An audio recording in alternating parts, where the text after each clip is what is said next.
No, I'm waiting for the signal from grassroots. Okay.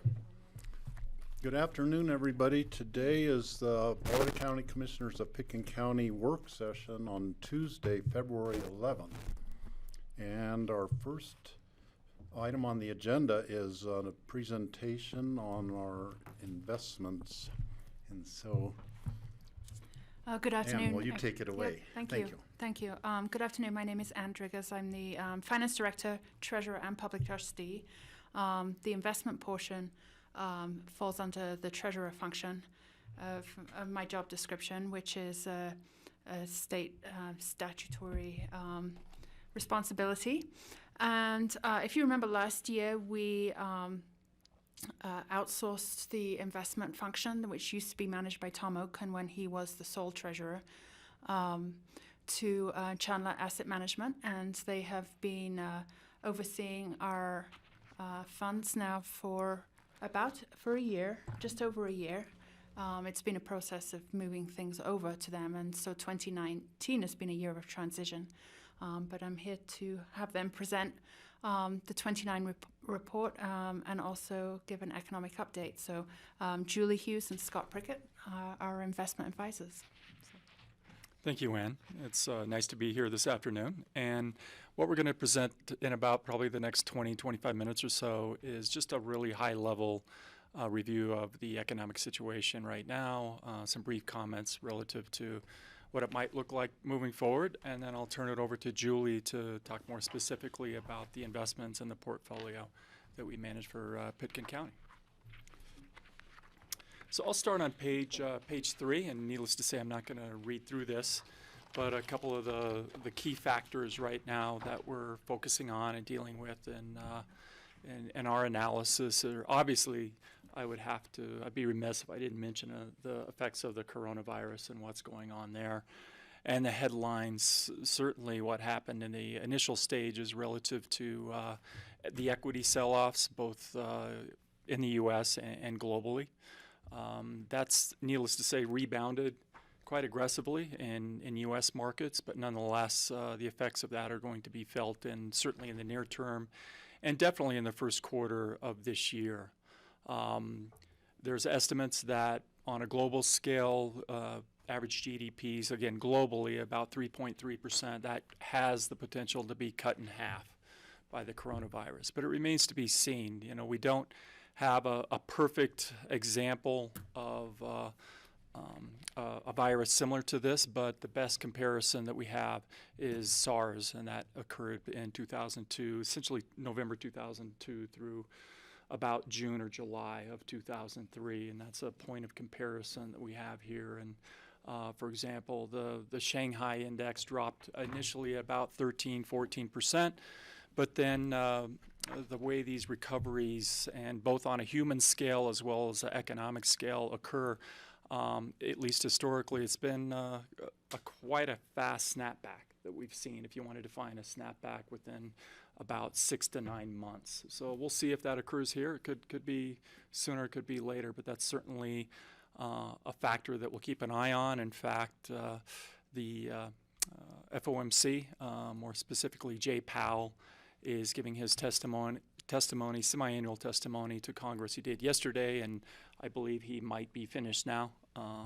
He was definitely going through some factors to consider, and this was one of the considerations that the FOMC will be keeping a close eye on. What does all that mean? It means that it's likelier that the Fed is going to ease yet again, whereas before this virus occurred, I think it was highly unlikely, at least through estimates like the Fed funds futures contracts, that the FOMC was going to stay true to their word and keep the overnight rate at 150 to 175. But we've seen a slow tick up in the probabilities that the Fed would ease again, most likely as a result of a slowdown, an economic slowdown because of this virus, not the sole factor, but a key factor if they did decide to do that. And with that, I'll segue into the Fed, which is so important with the monies we manage for you. And we don't think we've reached that level yet where it's likely that the Fed is going to ease over the course of the next 6 months. So we think that they're going to stay the course, and we're managing your portfolios within the strategy and within the durations that we talked about at the beginning that we would do. And that's the key through all of these types of events. Our firm was started in 1988. Both Julie and I have been doing this for about 30 years. So we've seen these type of black swan events, and what's crucial is just to stay the course and stay with the strategy that you've established. John, can you turn that screen on down there? Sorry, I didn't mean to interrupt you. We have a screen right down here. Oh, okay, great. So if we're not looking at your shoes or anything, we're looking at Okay, yeah, they're pretty scuffy, so I'm glad you're not looking at my shoes. You actually can't see them. There's a board there. So you. turning to half of the Fed's mandate, full employment, page 4. So quite a strong employment picture for some time now. You can see on the left-hand side of the page there, the most recent number, actually I'll update, 225,000 was the most recent non-farm payrolls number. The information you have here was last month's at 145. And then if you look at the right-hand side, I'll update this as well, just slightly, slight changes. The headline number for the unemployment rate, 3.6%, and something called U6, 6.9%. That difference is the individuals that are working part-time but want to work full-time, or they've essentially thrown up their hands. They can't find a job in this marketplace, and that's quite difficult to do right now. There's so many job openings, and that was we saw another number this week with regard to the amount of openings. It's at historical levels. So we definitely are seeing continued strength in the labor markets. However, we're not seeing the strength that's typically associated with these type of labor markets with annual increases in wages. So the latest number we saw was 3.1%. Historically speaking, it runs closer to 4%, the range of 3.7 to 3.9%. So that's still been a key factor relative to the strength of labor numbers that we've seen recently. Turning to the next page, the second half of the Fed mandates stable prices. I'll just focus on the right-hand side of the page here. Personal consumption expenditures is what the Fed uses versus CPI, and we're running well below what their target is, 2% at 1.6% on both the headline as well as core for PCE. The ever-important consumer on page 6. So we saw a real jump up in retail sales at 5.8% year over year come December. And one thing that I like to mention in this type of report is it's assumed that with e-commerce, as well as my own personal circumstances doing 100% of my shopping online, that it's a much greater percentage of total retail sales than it is. And it only represents about 13% e-commerce of total retail sales right now. When I say that, if they haven't heard that before, but a lot of people guess 40 to 50%, but it's not even close to that. And then consumer confidence, we're seeing a little bit of a bounce back in consumer confidence on the right-hand side of your page there. An updated number there again is 131.6, so that's quite a strong number. We'll see if these numbers get affected by what's happening globally with the virus that I mentioned in the outset. Then on page 7, economic activity, you can see a picture's worth 1,000 words relative to both of these two charts. With LEI and the trend line downward, most recent number at -0.3. And then the CFNAI, Chicago Fed National Activity Index, an index we really like. It has 85 data points that represent this particular number, and it has a close association with both in inflationary times as well as recessions when you get down to either -0.7 or +0.7. And the most recent 3-month average is -0.33, or excuse me, -0.23. Then turning to housing, definitely we can't use Pitkin County and Aspen as an example here, but looking at it nationally, housing starts were up still significantly, 16.9% with the most recent number.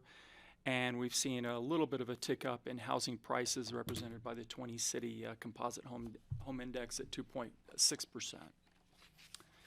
Then manufacturing, again, looking at the trend lines, not exactly favorable for either one of these two charts, but we did have a recent run-up relative to the ISM number back above 50, that line there relative to expanding versus contracting. And so we're slightly above that line relative to the latest number at 50.9. But we'll see one data point doesn't make a trend, and we'll be watching this closely. This could have been affected by certainly what happened with GM, as well as what's currently happening with the situation at Boeing. And you can see industrial production as well, down year over year at -1% with the December number. Turning to GDP, the initial report on fourth quarter at 2.1%, and taking a look at the personal consumption expenditures, the gray, not column, but row there at the very top, you can see it really represents the bulk of the total in most cases there. So the strength of the U.S. consumer is a key component moving forward, and definitely into 2020. We'll be watching to see if there's any blip, if you will, relative to consumer strength. And also for the full year of 2020, we are expecting, and the consensus is about 1.8% for GDP. Then finally, what does all this mean for rates that we're investing in and the Treasury yield curve? Both a very flat curve, especially the 2 to 5s, 1.41% with both the 2-year and the 5-year, and the 10-year has dropped down to 1.59%. So quite a drop off relative to what's happened over the past few weeks, and certainly the coronavirus is a factor in that. And then on the right-hand side of the page, you can see the yield curves for the past year, and then past 6 months, and then as close to as current as possible. You can see there's a slight inversion there on the short end of the curve, where you have the 3-month bill at a 154, but you go out to 2 years and it's a 1.41%. So looking at the future, then the 2 years thinking that there likely is another Fed easing in the future of at least 25 basis points. So we have a question here. Sure. Thank you. What do you think explains the note yield decrease from September 18 to September 19? A lot of that is just based on growth expectations and stunted growth relative to the possibility of, again, we saw the precipitous of the movement there has happened over the past month. I mean, we could go back 6 weeks, I think 6 weeks to 8 weeks. And I think the market expectations were definitely that we're going to be status quo. We didn't see a quote unquote a black swan event like what happened with the coronavirus scare in the future. The marketplace was holding the Fed to their word, and that was reflected in what I had mentioned before, Fed funds futures, where we didn't see the percentages that we're seeing now relative to the likelihood of a Fed decrease. So, it's almost always, especially the long end of the curve, on a secular basis is based on inflation expectations. So I talked about that where, we're running well below their 2% target at 1.6%. So that definitely gives them, I think the hurdle to raise rates is very high. The hurdle to lower rates used to be very high, I would say 6 weeks ago if I was sitting here, but that's definitely gotten lower with some factors that have occurred over the past 6 weeks. Thank you. I have a real quick. So this page 11 is different from this page 11, because this is updated. Right, and we meant to mention that. So what you have on your screen was sent a week or so Right, ago. that was in our packet. So that was in your This one you packet. gave us today. This is more as of updated. January 2020. Right, Yep. exactly. And I Going, think okay, you're wait a minute, and then I started looking at the little numbers. It's a different story. Yeah, Amazing. yeah. right. And I think your question also was year over year, what caused Yeah. the rate decline. So, Right. so sort of taking and it's a similar theme, but taking the coronavirus out of the picture here. If we look at what was going on year over year, we had the Fed lower rates 3 times in 2019, 75 basis points in total. So that really addresses why the short end came down so much. The long end, as Scott said, is really inflation expectations, but it had more to do with what was going on around the globe, more so than the U.S. even. So we have had up to about 17 trillion in sovereign debt at negative yields around the globe. So if you look at the German Bund, for example, which is the other safe haven, strong security that investors look to when they want to do a flight to quality, it's been negative. And so if you're an investor and you go, well, can I invest in a 10-year treasury at 150 to 2%, or do I want to buy a German Bund at negative 70 basis points? That's driven a lot of flow into U.S. treasuries on the longer end of the curve, which has caused that flattening as well. Right, okay, thank you. Thanks, Julie. I was so focused on the last quarter that I didn't hear the Sure. whole year, but yeah, with the 3 Fed easings and what Julie was talking about, that was definitely I mean, we got up to about 16 to 17 trillion in negative debt globally. Any other questions? No, I think we're good. Continue. Okay, great. I'm going to continue with the portfolio, and this will all be the same of what's in your packet. And, for the most part here, actually every page should be the same. So starting on page 13 here, we always like to start with a reminder of the objectives for our investment. So these are primarily operating funds for the county, so short-term in nature, generally speaking, and the objectives really start with safety of principal. First and foremost, liquidity, followed by a commensurate rate of return, along with the safety and liquidity. And then we, of course, measure the performance of the portfolio vis-a-vis a market benchmark, and we'll get into that in a little bit. Currently, it's the 1 to 3 year U.S. Treasury Index, and the strategy is to invest in high-quality fixed income instruments commensurate with the county's investment policy and with Colorado statutes. So this is a compliance report. We're very, very serious about compliance. So before every trade, after every trade, and at the end of every period, we check compliance with your policy and with state statutes. So you can see all the parameters here. Everything is in compliance. There is one asterisk at the very bottom of the page, and that's the max maturity. And those are just some legacy mortgages that were held in the portfolio prior to us coming on board that have not rolled off yet. And mortgages are a little bit of a unique animal in that typically they're measured by an average life rather than a final maturity, but this is a strict interpretation of policy. So then, when those are finished, then you wouldn't invest in something else that was longer than 5 years? Exactly. Okay.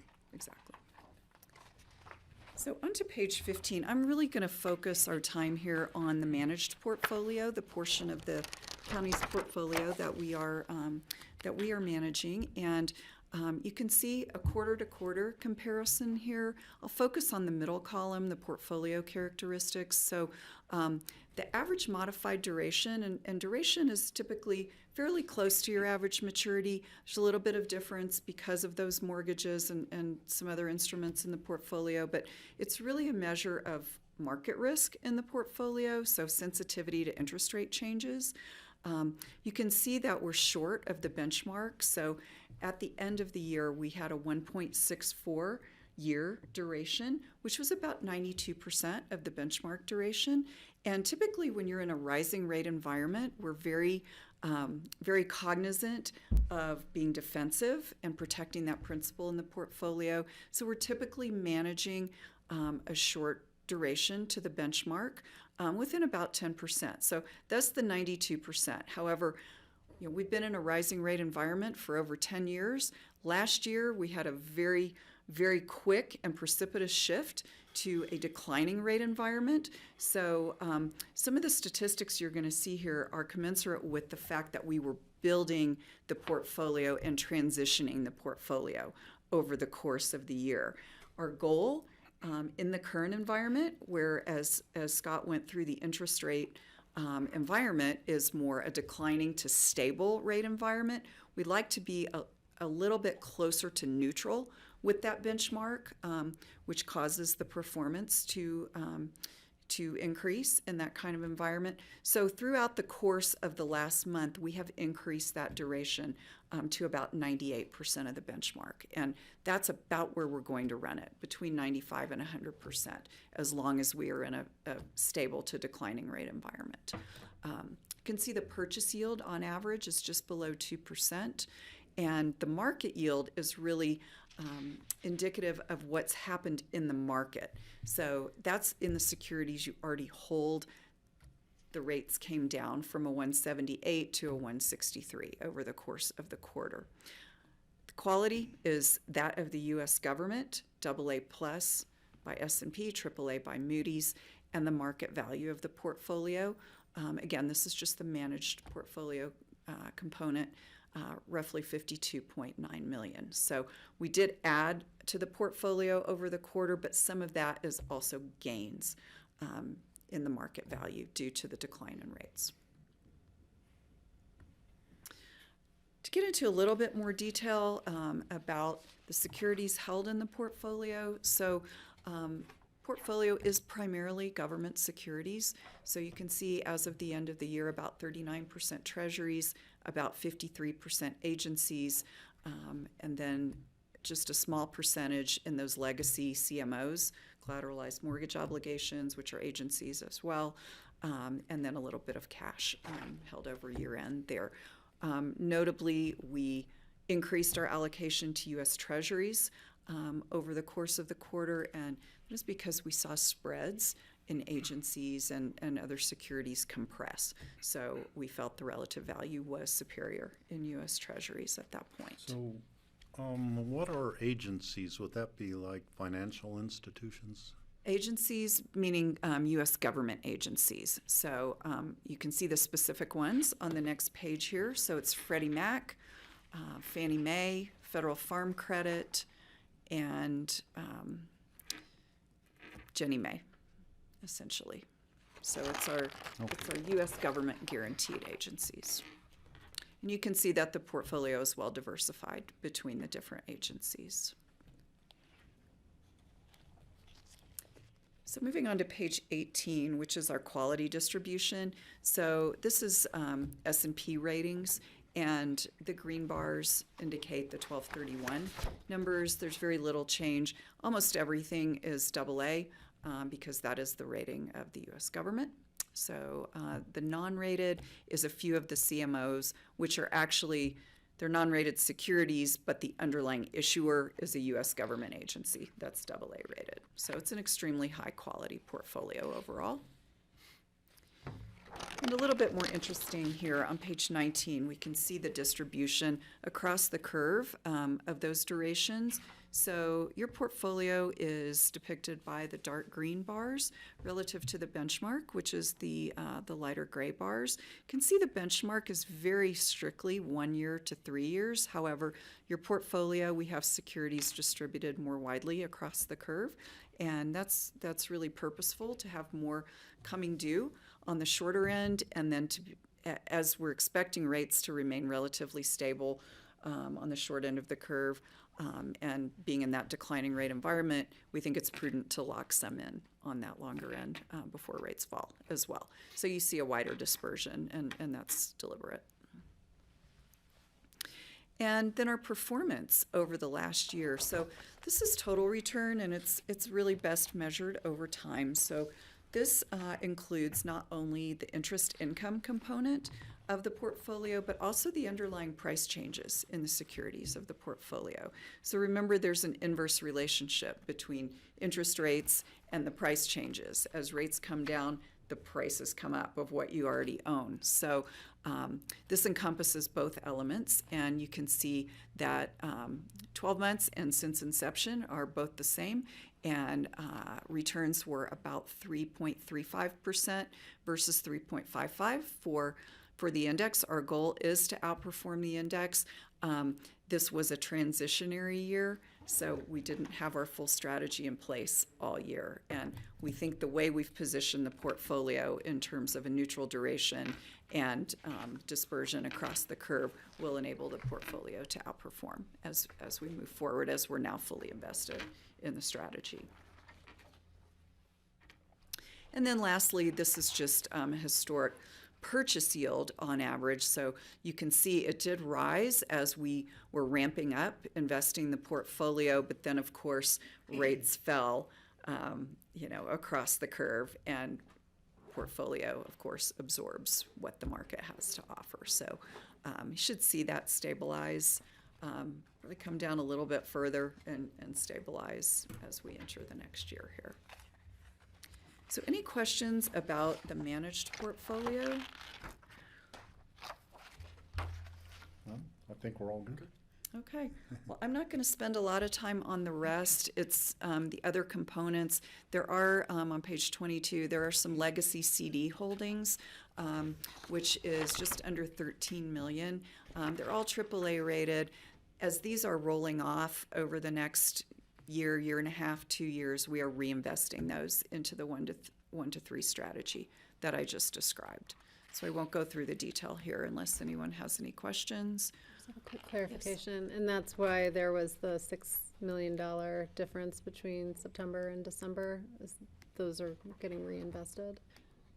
The $6 million difference. So you're looking at the total market yes. value. Okay. Yes, exactly. Okay, thank you. Exactly. Sorry, I flipped through too quickly here.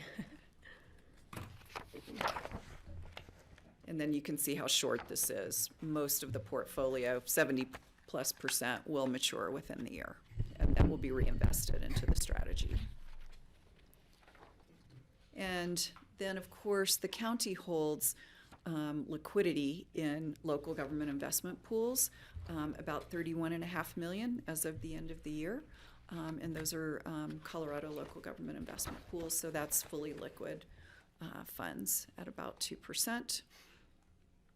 And that's pretty much how we manage our cash, is we'll make transfers to the local government investment pools if we have any on hand, or draw it back when we have payroll or something like that. So. And then on a consolidated basis, you can see as of the end of the year on page 31, about $97.4 million for the total county portfolio, and that includes the 1 to 3 strategy that we're managing, plus the liquidity that's maintained for the county. And I would note that it goes down because obviously we collect, property taxes at the first 6 months of the year, and then we spend the rest of the 6 months of the year spending a lot of it. Also, we had some big construction projects that finished, so like the ambulance facility was finished, and so those final kind of payments were made, so the balance went down. And I won't go through the detail of the specific holdings and transactions, but happy to answer any questions any of you may have. George? Actually, my question is, how much time do you spend with the Financial Advisory Board going through this, and what sort of process are they involved with? The Financial Advisory Board hasn't been involved with the investment process to date. They've been focused more on revenue analysis and generation.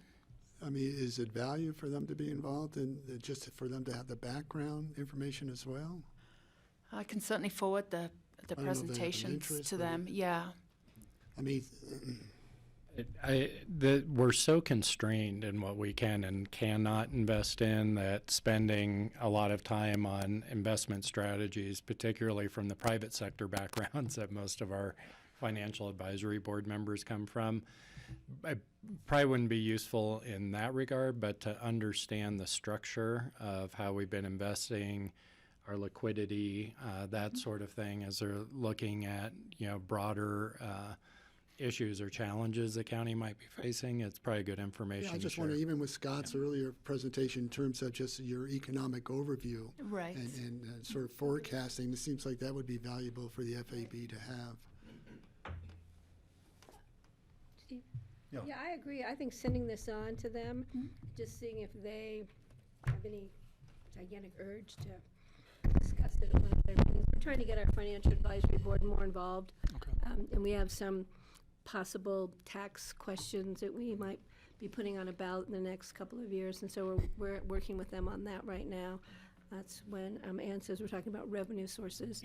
So, but I think that this information would be of value to them. And, Especially in advance of the budget preparations, because we are looking at economic conditions to try and make our own revenue forecasts. So I'm sure this information will be useful. And I know that they'd be really interested in it, so it'd be great. They always forwarding me their economic updates because This time, well, flip the Evan coin. does. Yeah. The 3.55, he's not going to get very excited about. No. Well, and I don't know if you remember the recent gentleman that you interviewed, Scott, for the position, and one of the things he said, I looked at your rate of return on your investments, and it's terrible. And so after he left the meeting, I explained about Colorado state statute and how restrictive it was and so forth. So then he kind of got it. In other words, we just can't go out there and invest in anything Right. we want. We have to And, be really some of them do restricted. find it a little frustrating, as John said, because they come from a completely different background and they manage their money in a different way for different reasons than what we do. So we're educating them. Gotcha. Well, remember that So you- primary goal is safety rather than the primary Right. goal being higher returns. Right. Yeah. So you're not taking money and buying Bitcoin, for example, or anything that's risky. I didn't do It any- might go up, it I might didn't go do any way this down. morning, but We're reporting in here. yeah. And we're not investing in oil and gas. We know nothing about the Bitcoin mill in the basement.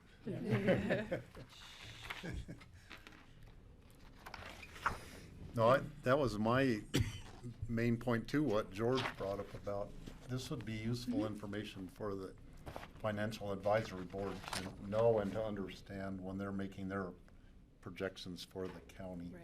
Okay. Not that they have to, do a thumbs up or thumbs down on how we have this money invested, but And just we so get- they We understand get it. regular reports, quarterly reports from Scott and Julie, so I'll forward the ones closer to the time to them as well. I just want to know when this one comes due in 2047, if you'll bring us up to speed. Looking at these I dates, think we'll be here. 2047. Is that on? It's on page 36 at the My bottom of personal the page. financial plans would have really gone awry if I'm sitting here. I know. I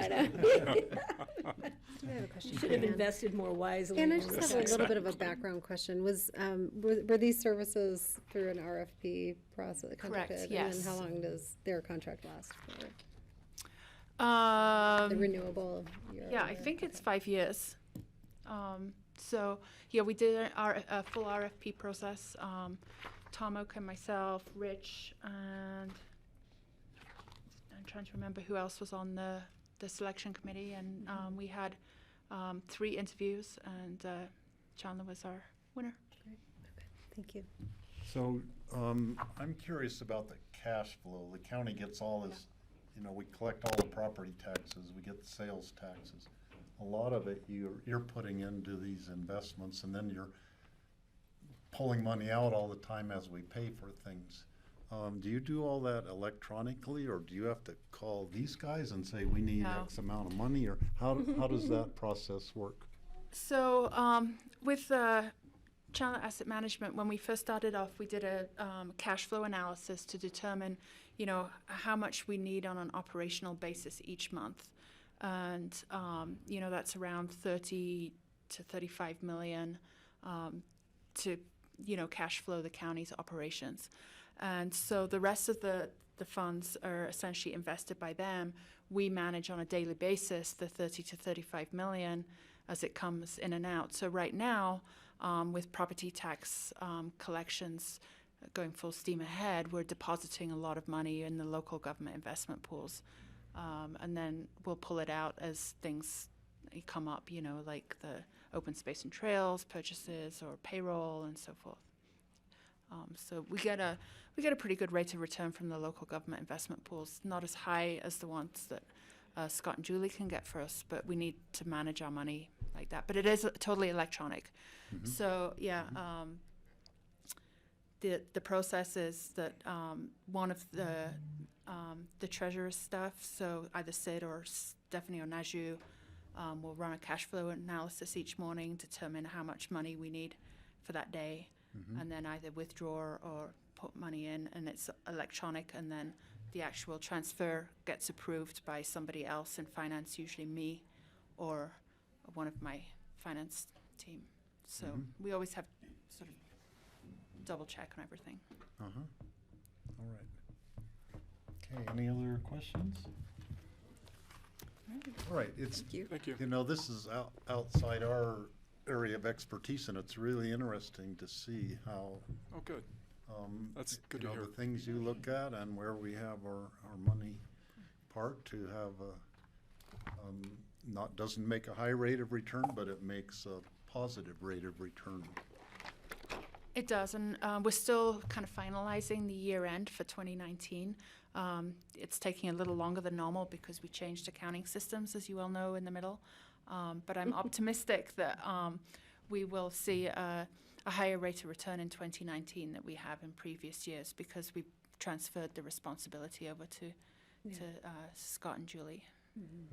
Great. Okay. So did you guys drive up this morning? Yesterday. How was the drive? Out of Denver, it was quite difficult until you got maybe to Dillon, and then it was pretty clear after that. I was watching some of the Denver news about plowing in Denver residential neighborhoods or not plowing in residential neighborhoods, and It's awful. I heard it was kind of a mess. Well, thank you for getting here safely. Yeah, Yeah, it's our pleasure. Thank And you. they have other clients in the neighborhood. Oh, perfect. Yeah, Okay. So they will thank you Enjoy for your getting here visit. safely Yes. also. exactly. Thank you. Appreciate Okay, your time. thank you. Thanks very much. Okay, we have, let's see, we're 10 minutes ahead, and we need city council for the next Can we do like item, so agendas or something? should we jump ahead to How about future agendas? future agendas? It looks logical to me. Thanks, Ann. Thank you. How's your wrist?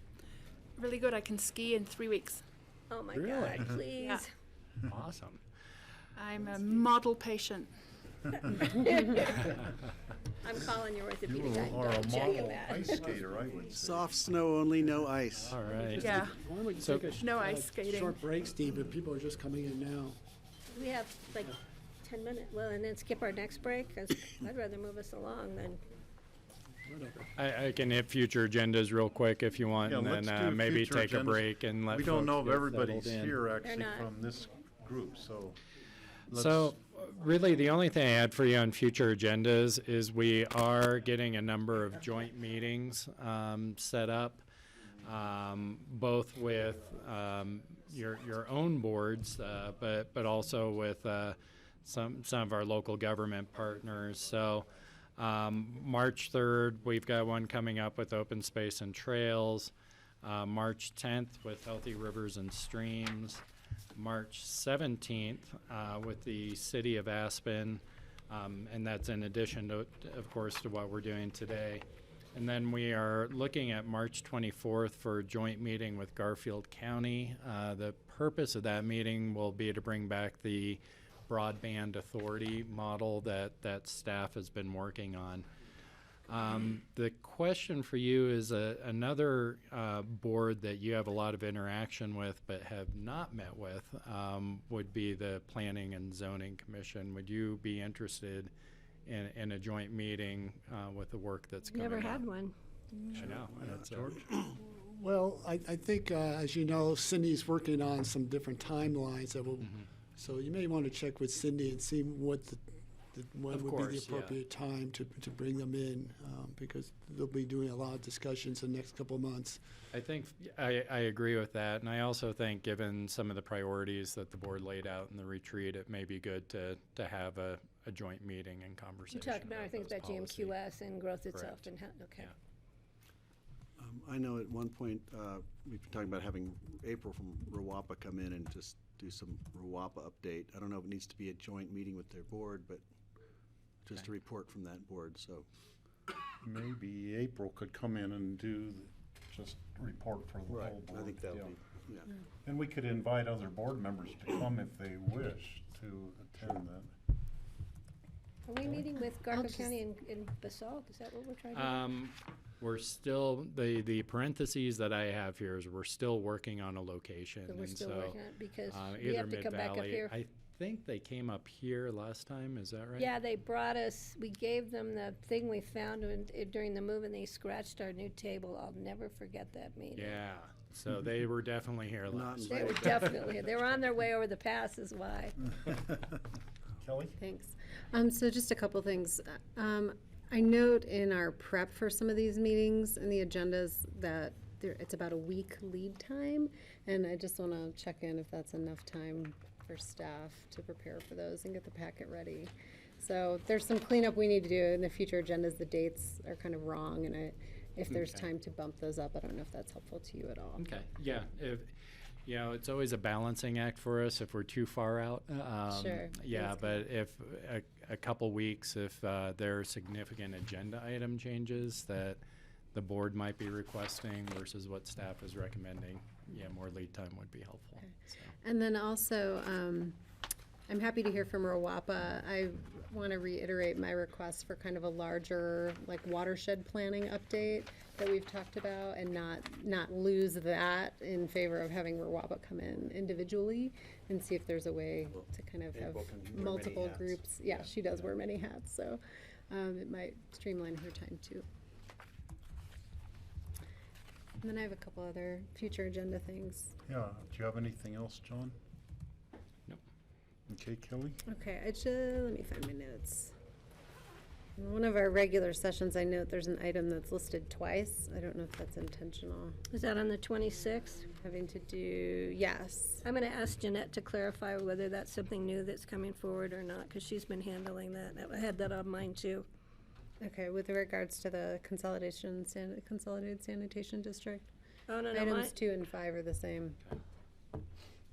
What was the date on that again, Kelly? I'm Well, sorry. and February 6 and 11 26th? might be the same also. I had 2 other ones. Oh, yeah. So we can just clarify that. I didn't catch yours. I I thought for sure you would have. didn't miss that one. Which ones did you catch there, Patty? And what was the- 11 and 6, or item 6 and 11, I should say, On what date? on the same date, on the 26th. And then I'll just note, our board membership reports continue to be 15 minutes, and we continue to use way more than 15 Overtime. minutes. So. And we had talked to John Ely about doing his water district update as part of one of our board membership discussions, having him come in, so extending it a little longer. She might want to check with John to see what date he might want to come as part of our membership discussions. And he's going to give us an update on the water district. Let's see if I have one really quick. Okay, That's all I'm done. go ahead. On the 10th, which I know is a ways out, March 10th, Oh, I'm not done. we have beginning at 11:30 for a half an hour, and then we go to lunch. We have our prep for the joint meeting with the city. just looking at the time frame, it'd make more sense if we just started our meeting at 12:30 and had lunch ahead of that, than come in for half an hour. Yeah, I You're think probably we're just gonna rearrange that as it goes. anticipating something will That's what I figured, also something come might pop yeah. up. I know you already figure you're gonna stack the deck before we get there. And then just one more thing with the Board of Social Services update. I don't know if this is the quarter to do it, but I'd like to hear from Nan about the Families First federal program shift implementation and how that is affecting the program. And I know there's sort of some state implementing legislation, so it may behoove us to put that over the summer, but just to flag her for that, please. Okay. Thank you. Man, you guys had a long list today. We've been watching you. Okay, thank you. So let's go ahead and have our city council people come on up and find your name tag. Yeah. We went ahead and printed name tags, but you also brought your own. Yeah, it looks like Sarah You're brought. doubling up on Council us, huh? members should have 2 Nice. name tags. Does that mean we're schizophrenic? John, No where- comment. John, where's Yeah. Maybell? Oh, it's Maybell? It's up heading up towards the Wyoming border. Yeah. It's gotta- right west- before west the of Emerald Craig. Passage or something. I just got a call from Maybell, Colorado. I have, It's between Craig and. They want your money. I'm like, Your who do I social know? security. Turn Maybell? off to Hey the there. dirt road that's a shortcut to Jackson. Sarah, are you coming in? Will you stay? She doesn't want to sit next to me. She's afraid of me. Oh, Rich is. Oh, Yeah, wow. where I live, I know. They could That's be. your call. Your call. You guys want to spread out. I'll switch into Might as well, because you're. resident mode.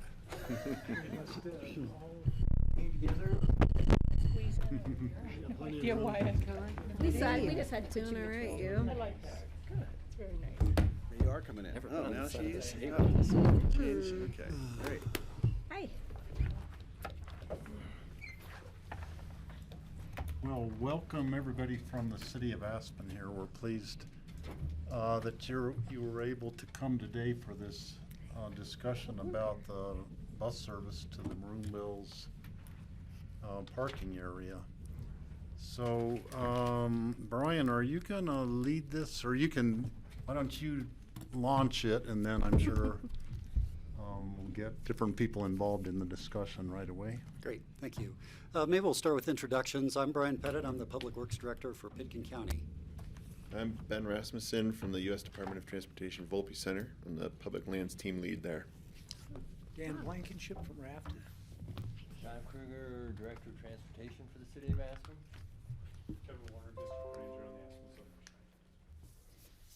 Oh, the new guy. We haven't met you yet, have we? Use that for like, I don't know. Some mileage in that, yeah. Well, welcome. Nice to meet you. So, given the number of people we have, if you have something substantive to say, you're going to need a microphone in order for it to be communicated accurately, so let's do that. We've got an hour today, and it's probably not enough time to cover what we need to, but that's what we have. We've been having this discussion about Maroon Bell's management strategies for about 3 years. It initiated with, actually with some citizen complaints in the Highlands area over idling buses and the impact, basically the Bell service had on them. It quickly was identified that we've got other problems associated with Bell service. And we put together a team represented by RAFTA, Pitkin County, the City of Aspen, this Aspen Skiing Company, and the U.S. Forest Service to try to solve these problems as best we can. Most recently, we added ACRA, and maybe most importantly, added ACRA as well, and we'll talk about that a little later. So what I'm going to do is talk about the problems that we tried to solve, what our approach is, and the public outreach that will be associated with that, because that's what this is really kicking off today, is a public outreach program on changing the way we service the Bells. Ben Rasmussen will go into kind of the nuts and bolts of what we're proposing. And then we'd really like most of the meeting to be a question and answer session for you all, so that you get a pretty good understanding of what we're wanting to do as a pilot program alone. This is just a test to see how it works. We'll get feedback. We'll come back to you at the end of the year with that feedback and gain direction. But with that, the problems we're having now, really, U.S. Forest Service is having problems with staffing, primarily at the Highlands area in the morning when the throngs of people show up around September, October during leaf peeping season. That's the area, that's the time when we're seeing peak numbers occur at Maroon Bells. Secondly, visitor experience is declining. We have upwards of 90 people waiting in line to catch a bus, waiting an hour to an hour and a half at tops to catch a bus. And the visitor experience has been impacted by the numbers of people that want to see the Maroon Bells. Thirdly, we have increased traffic movements on Maroon Creek Road. Maroon Creek Road is a city street and a Pickens County road, and we both are experiencing that problem. Highlands has a parking structure capacity issue. So there's only so many people that can park in that structure, and we're reaching capacity, especially again in that September, October timeframe. Lastly is RAFTA's ability to provide on-demand service.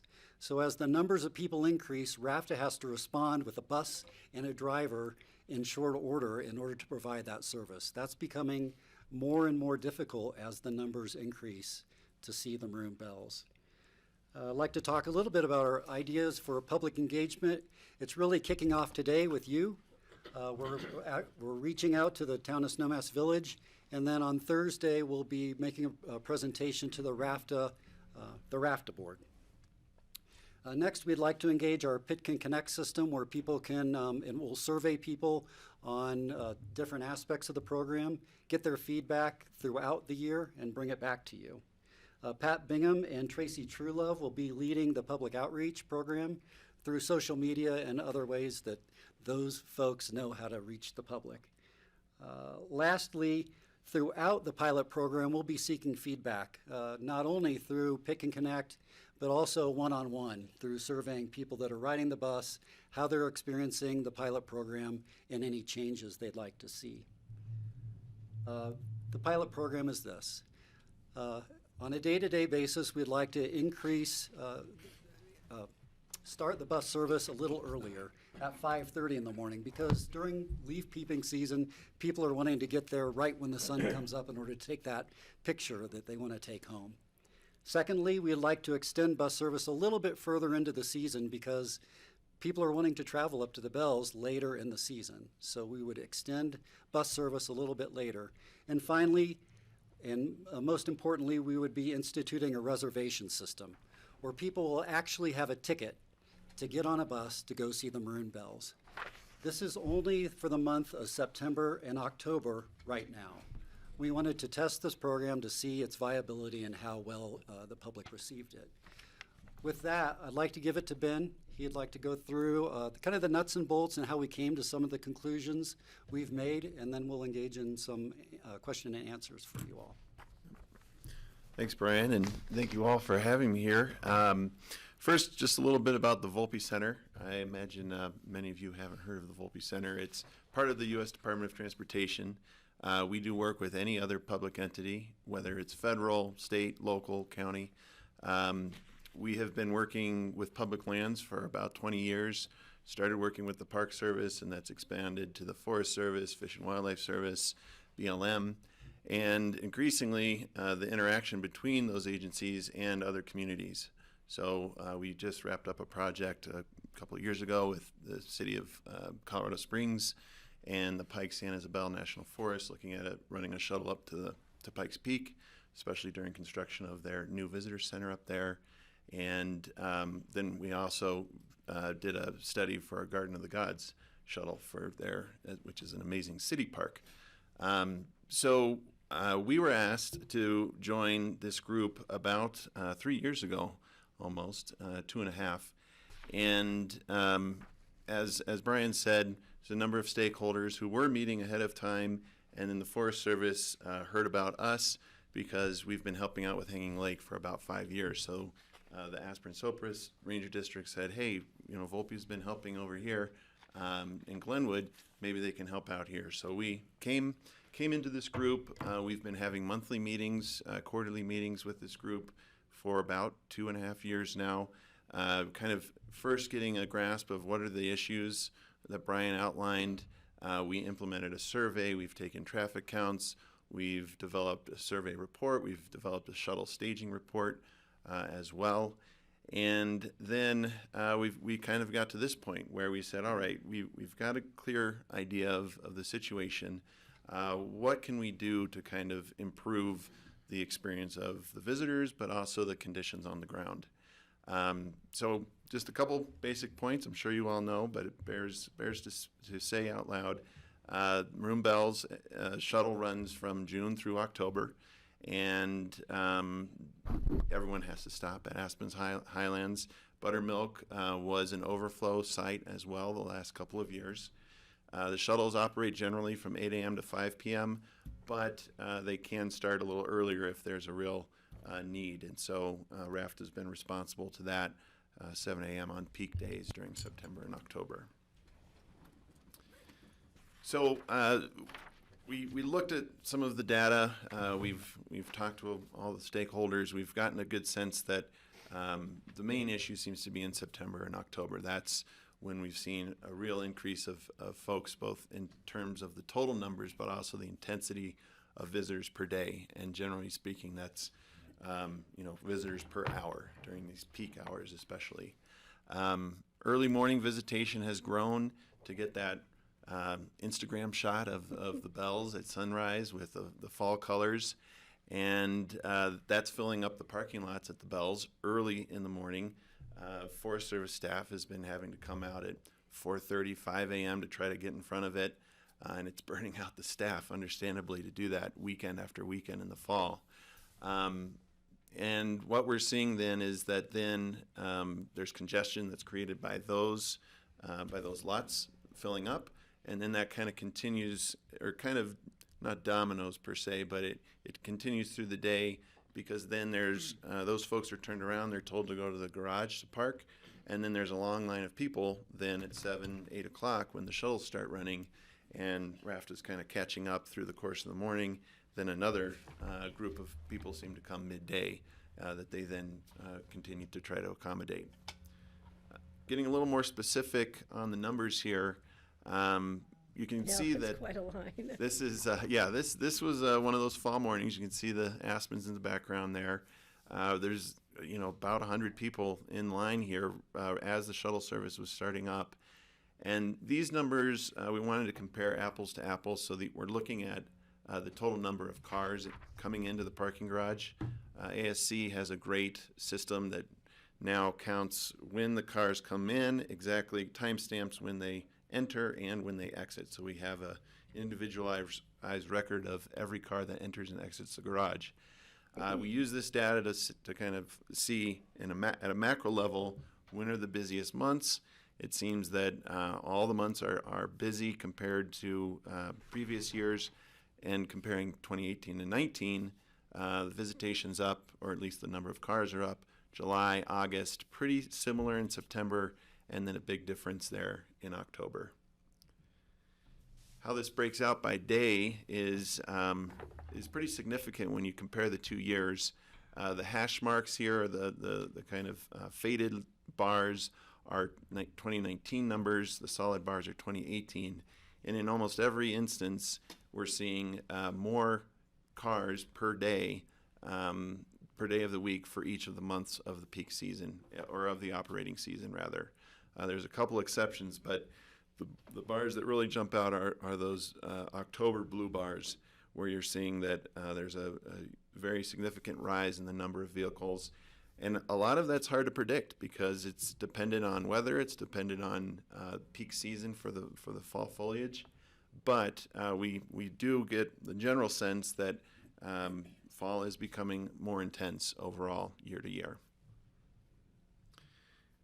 Drilling down to the peak number of days, looking at the number of cars coming into the garage. In 2018, we had 1 day over 1,000.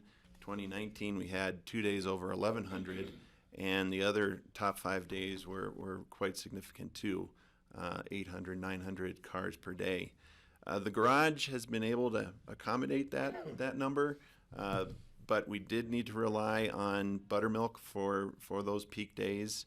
where another few hundred cars are having to park during that peak time, which is generally midday or so. So, potential management strategies. We mentioned a few of those, and I have a few more specifics here. Starting those shuttles at 5:30 a.m. That's just on weekend days during the peak season, the peak fall season, to serve that sunrise crowd. Also looking at running shuttles into October, hopefully up until Columbus Day weekend, because we're seeing that there is a demand for that. Even if the colors are starting to fade, if the weather's good, people want to get out there one last time to take it all in. And then the reservation system, looking at September and October, and that's pretty much from the beginning of September 1 to October 11th or 12th. So that would be a pilot for 5 weeks. We think that would be enough information for us to get a sense of, is it working? What tweaks need to be made, if any? And do we pursue it again in following years? I do have, well, let me see. Let me go to this slide, and then I like to get online and show you a little bit about the Hanging Lake system. The reservation system, we're starting to look at what some capacities could be in terms of how many riders could be accommodated per day. So these tables, which you should have in front of you in the packet as well, kind of spell out 3 different possibilities for both weekend days and weekdays, where we're looking at the number of riders being at that peak level of 3,000 riders per day. And the far column then shows that there were 4 weekend days in 2018 and 19 that were over that limit, and then on down to about 200 or 2,200 riders per weekend day. And in that case, there'd be 10 weekend days that would be over that threshold, looking back to 2018 and 19 data. Similar for weekdays, we'd want to have kind of 2 services. We wouldn't want to be running that weekend capacity during the weekdays because there's just not that many people during those weekdays. So we don't want to have a lot of empty buses or half-filled buses running those days. So for weekdays, we're looking at scenarios that are about half as much, 1,500 on that high end down to about 950 on the lower end. And there's trade-offs, with each of these scenarios. The more capacity that you have, the more expensive it is to run, but the more people you can accommodate. However, there are going to be more days when you're not at capacity. Yet if you decrease that capacity limit, you're going to be potentially turning more people away. And I think that's a good segue, because what Hanging Lake has done is they've got, as you may know, they're working very closely with their chamber, and they've developed their reservation system right on line here, and I believe I'm on the internet. So you go to the chamber's page, and we're thinking of the same thing with ACRA, where you've got beautiful pictures, not hard to come by here, but then a number of different tiles that kind of show you what is there to do in the area. So as people come into the site, they see things to do, where to stay, where to eat, Hanging Lake permits, click on that, and then they get right into the system. And the system integrates with the website. The reservation system here, which just went online for the summer, stays on the Visit Glenwood page. So it's all very, very much the same location in the virtual field. And let's see, let's just pull up, looking at the new upcoming season, May 1st to the 31st. The system is pretty user-friendly. You can see the days that are limited or sold out at first glance, and then you can find the day that you would like to go. Looks like pretty good availability for May right now. You pick a day, and then it will drill down, and you'll need to pick a time. And if it's busy, you'll see other times that are available. So if you're coming in and say you want that 2 o'clock slot, but you have a little flexibility and that 2 o'clock slot is taken, you can see pretty quickly that, oh, if I came at 3 o'clock or if I came at noon, I would be able to get a shuttle. And worst case scenario, that day is all booked out. You'll have other ideas in mind of other activities that you could go to in the area from these earlier pages when you came to the Visit Glenwood site. So pretty nice setup here, and wanted to share that with you in case you haven't seen it. I'll go back to the slides. Okay, we have, Can I just have a real one question? comment quick here. question? Yeah. So if you go to the Glenwood Chamber site, what if you go to the City of Glenwood or Garfield County site? Is there a link or something? So if I didn't know about the Glenwood Chamber site, I could go to the City of Glenwood Springs and it would link me to the Chamber site? Does that happen? I think there was initially. I don't know if there still is, but when they first launched the system, the county, the city, they all tried to have everyone on the same page and have all sites linking to Visit Glenwood. That's what, yeah, I was thinking, so if somebody, because we both sit on the chamber, so if somebody went to the City of Aspen site, it would say for information regarding, you can link to, and you could click on a link and it'd take you right to the chamber site. That to me would make great sense, and the same thing for Pitkin County. So people who were shopping the county, trying to find this, and maybe even with the Forest Service site, so that people could then click right to the ACRA. So it'd still go to ACRA, it'd just be funneled through these other sites. Yes. And Hanging Lake, to their credit, that partnership, that stakeholder group, much like this group here, has been doing a great job in being coordinated and trying to make sure not only their sites, but also other sites, whether it's through the media or through the State Tourism Office, all sites are pointing to the Visit Glenwood site so that they're very much in line and Yes, streamlined. I think that would make good sense for Yeah. us too. Definitely.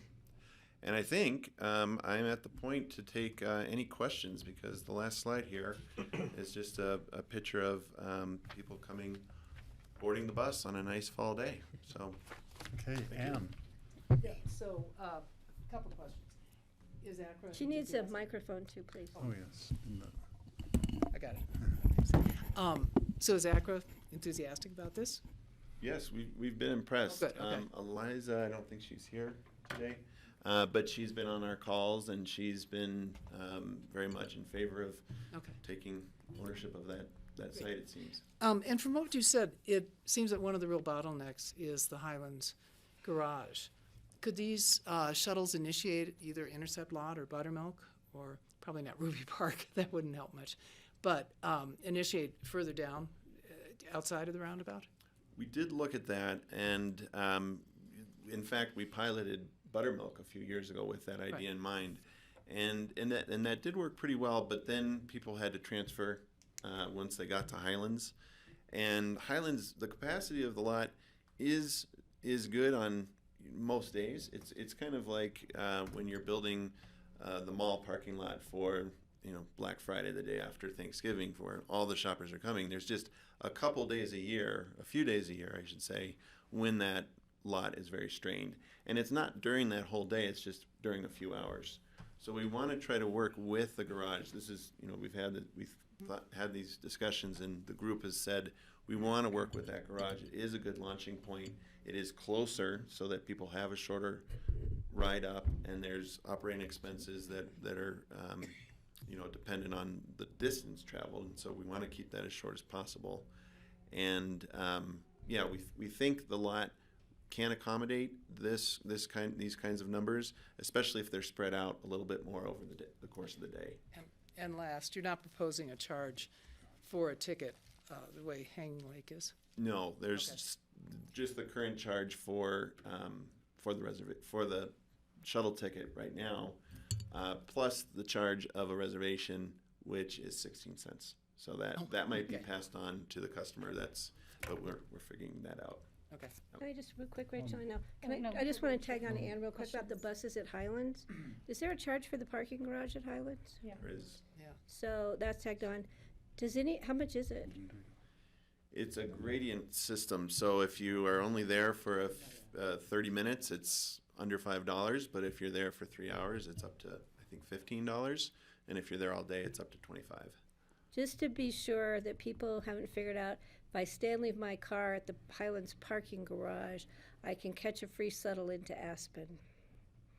And that could be tying up places at the Highlands parking garage. Okay, Greg and then Rachel.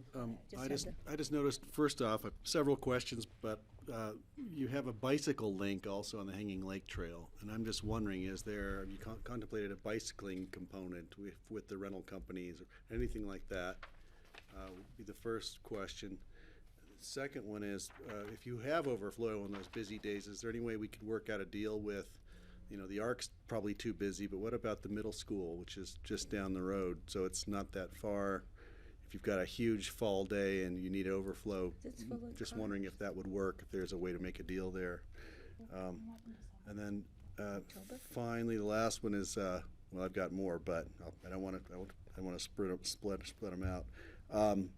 The early photographer groups, you've talked to them so we know when they want to be there, because sometimes they're there and while it's still quite dark. They want to be there for dawn before the sun even hits the top peak, and you're aware of that too, right? Okay, Rachel? Thank you for the presentation and the work that's been going on for years. And thank you to the BOCC for allowing us to cancel our first joint meeting when we had to schedule our retreat that day. So happy to make it up now, but appreciate that. I want to talk about a few different things, but the reservations, I'm in favor of that. I think that you really can create a certain cachet around, oh, we've got tickets, we're going, we're set. But there's also going to be a certain group that I'll call the freelancers who, we're not sure what we're doing this afternoon, and how do we reach those folks that there's some availability of tickets on the 3 o'clock shuttle, or things like that? How do they find out, if it's a little last minute, this is what I want to do? I have really glad to see the chamber relationship, and I could see them having perhaps terminals to book directly in the Wheeler Visitor Center and their other visitor centers. So that could almost be posted on that terminal to say, there's 5 tickets left for the 3 o'clock shuttle, something like that. But we need to do that. I think there's also a way to perhaps promote the affordability of it by saying, take the Castle Maroon, avoid parking charges. It should literally be part of the ad and the messaging that goes forward. And that it leaves every 20 minutes, take this one to catch that shuttle. I think, just knowing you're not going to stand in a line is going to be a real incentive for a lot of people to go ahead and take the extra 20 minutes to take the bus rather than drive. So I think that is good. You could save up to $25, when you're a family, that's important.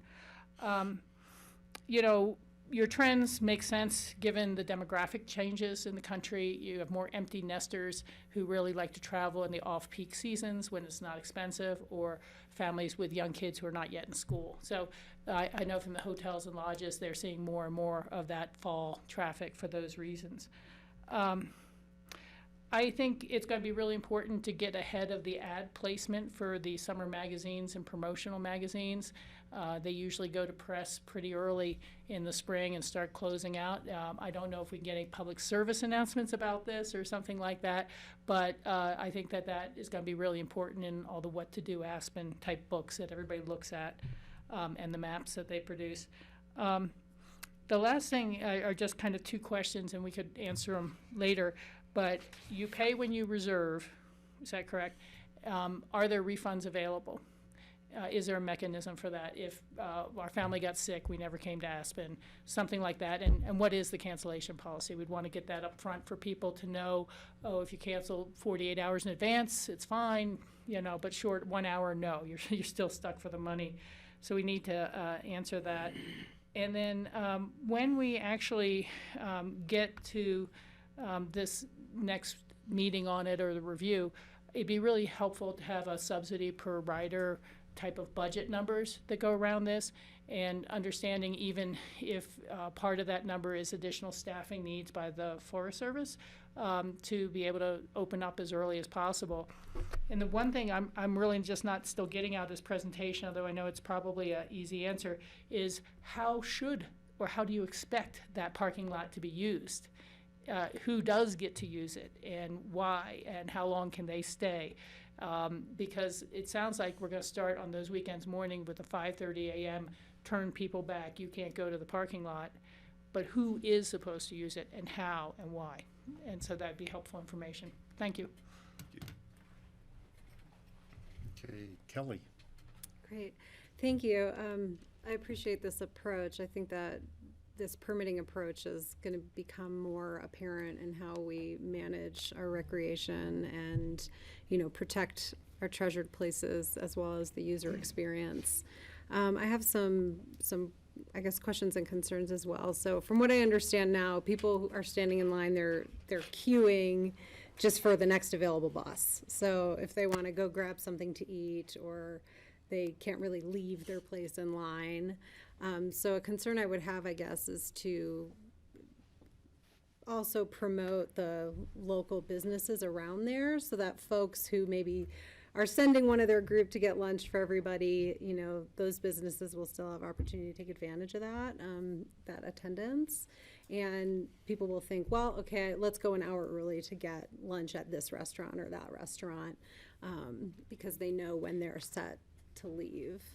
And then I think something I'd like to hear a little bit more about is under the different capacity scenarios. It sounds like in all scenarios, we will not reach the maximum visitation that we've seen. So we're turning people away. Like under this, we're making a commitment to turn people away. Maybe I'm interpreting that. So that's something I just want to hear a little bit more about. And also, as you know, we report out about how this works, if there's some growth projection to consider for the future as well. And then finally, I'm just curious how this lines up with Forest Service timing for, you know, I'm not sure starting the shuttles at 5:30 is going to burn them out any less, because I presume people have to be there to receive and manage the park, starting that early. And then, you know, does this line up with kind of their closure times for the season also? Great. And Steve, if I could, I guess we're not looking to turn people away. We would like them to opt for another time that's not so peak oriented. So that's the idea, is that people will smooth out those peaks and valleys of visiting the Bells. Got it. So they can't come Saturday, but they could come Friday. Yeah, and they'll self-select another time. And with regard to coming early, people would have a time when they would arrive. So we know the volumes of people that will be coming based on them having a ticket. So expectations will not only be set for the people riding the bus, but for the Forest Service and the people running the parking garage. And then I guess I have one final question, and I don't know if the Hanging Lake system does this, but is there any accommodation for locals? Is there like an early opening reservation, you know, 60 days in advance rather than 30 days in advance, or something like that? They did look into that. I think the discount that will be in place this year is for school groups, that there is a ticket that would be half price. But other than that, I think that's the only demarcation that they make. As opposed to availability. Right. Okay. Thank you. Okay. Ward? Yeah, thank you. A couple of questions. We're loving the Bells to death, and I question what threshold. What's the threshold that we need to be aiming at? What can the Bells environmentally sustain is one question. Looking at the ridership numbers throughout the week, I wonder if we need to have a quota system through the weekdays or just on the weekends. So I don't know what the threshold number is. How many buses per hour?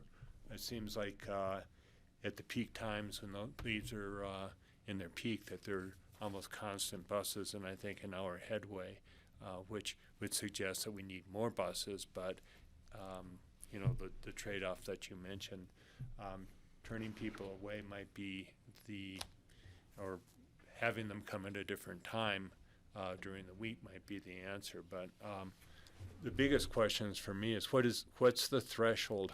What will the Bells hold? How many buses per hour is our target? What diminishes the experience of going up to the Bells? I think a lot of us have probably been up there when it's been maxed out, and people parking along the side of the road, buses every 5 minutes coming one way or the other.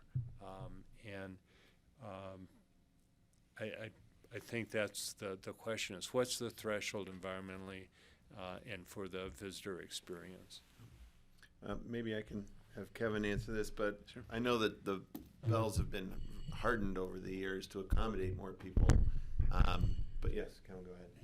Sure. So one of the things that the White River National Forest is very cognizant of is that the Maroon Bell Scenic Area is our most hardened site. So it's the most, we call it hardened. That's basically the best place that we can have, especially like first-time visitors for their first National Forest visit and those kind of things to go to, because we have the infrastructure that's available to them.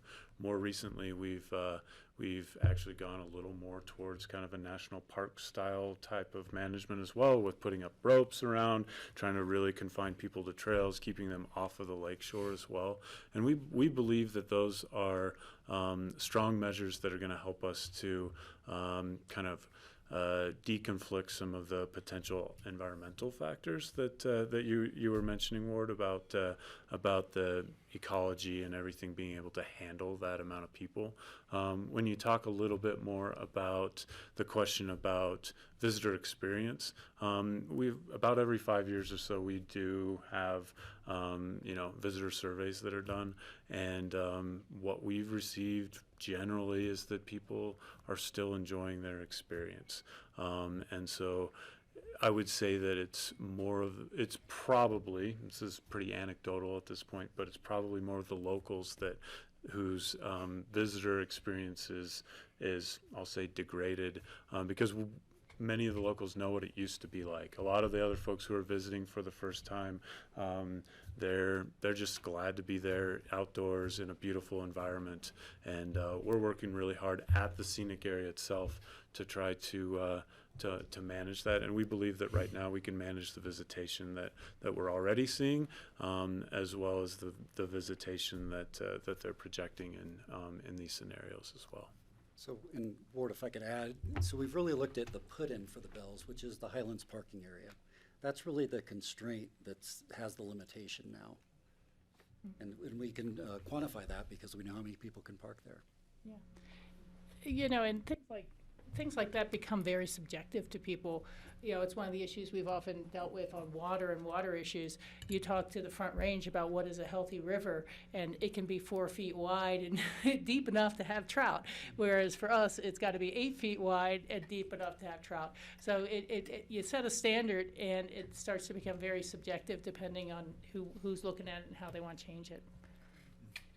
George? Yeah, thanks, Steve. Well, I'm certainly in favor of a reservation system. I think it's well overdue. We continue to see the numbers climb year after year after year. RAPTA actually has expanded this last fall, expanded the weekends because of the demand.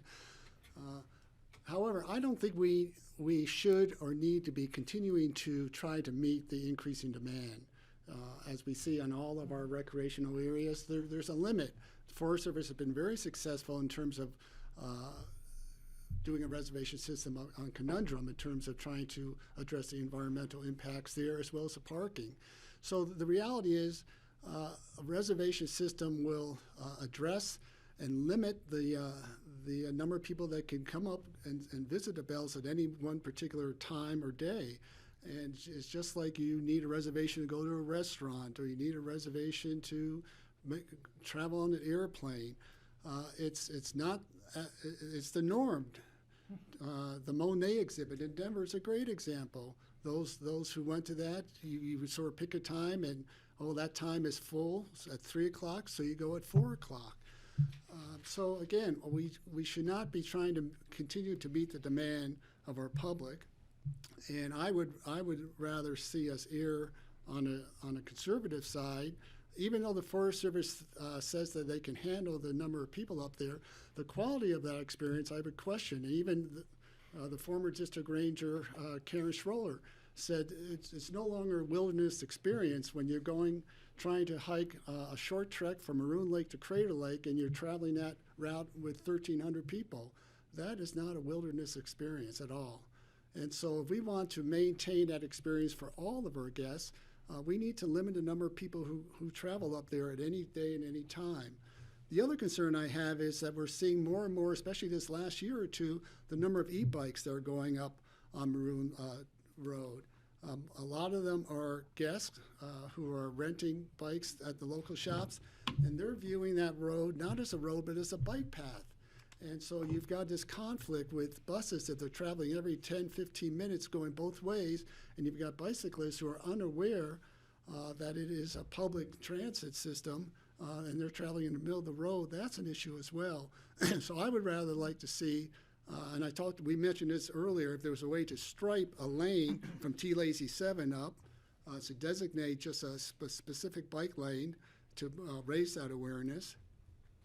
And also determine what is the actual capacity number that we feel we should be handling. And for RAFTA to try to provide that service, is it a bus every 15 minutes or is it a bus every 20 minutes or even 30 minutes? Trying to limit that number down to a reasonable number for people still to be able to make the reservations, find those off period of time, enjoy that, and really enjoy that experience. So I think we should be looking at that. The only other concern I have is a 5:30 a.m. departure. I'm a little concerned about the impact that may have on the residents at Highlands. And I'm sure we'll have to do some outreach there and try to get some input from them. But I understand the other side of the coin where those early arrivals are taking up valuable parking places up by the lake, which traditionally has been used by climbers. You know, climbers will get up there 4:35 in the morning, or those who are doing a 4-pass loop or hiking, and those lots were used for backcountry use, not for photographs. So again, you know, what is RAFTA capable of doing? What are the residents willing to have the impact on, deal with the impact? So that's really my only other concern. So let's have Van and then Patty. Yeah, so I asked my questions, but I'd like to just say I do support the reservation system. Swing your mic over there towards. Sorry. But a few more, comments. It's interesting, you know, common sense. It'll spread out the group. You can't go at 2, so you go at 4. But I think what would be important is to take a look at that after a year or so of service to see, to Ward's and George's point, if we're still over capacity in terms of the experience or the impact on, and if we have to eventually put a cap on the number of people, no matter how spread out they are. I do support the bike lane idea. That's a great idea. Are you tracking the numbers of bikers then at Hanging Lake? At Hanging Lake, yes, and each biker has to be permitted, so we have good numbers there. Okay, so I'd suggest we look into the same thing. Mm-hmm. And last is just taking a look at the cost of increased service, increased personnel, and get a good idea of that. We actually looked into that a bit before this meeting, and it's about $950 per bus per hour or per day that's brought onto this route. So just to speak to your and George's point, on that busy day, there are a couple busy days this past year where there were over 3,000 riders. At peak time, there were about 12 to 13 buses running. So by spreading that demand out, if there is still 3,000 riders over the course of the day, there'd only be 8 buses running continuously. So that does save a fair amount of cost operating-wise, and that experience up at the lake, up at the Bells, will be a lot less, we hope, because people will be more spread out and not, all at those peak hours. Great. Okay, Patty? My question. Get in line. My question came back to RAFTA today, and can RAFTA handle this if we were to go with this extended period of time and hours? We're always talking about RAFTA getting stretched thin, finding drivers and equipment, et cetera. We don't want to say, yeah, let's go for it, and have you going, oh my God, what am I going to do?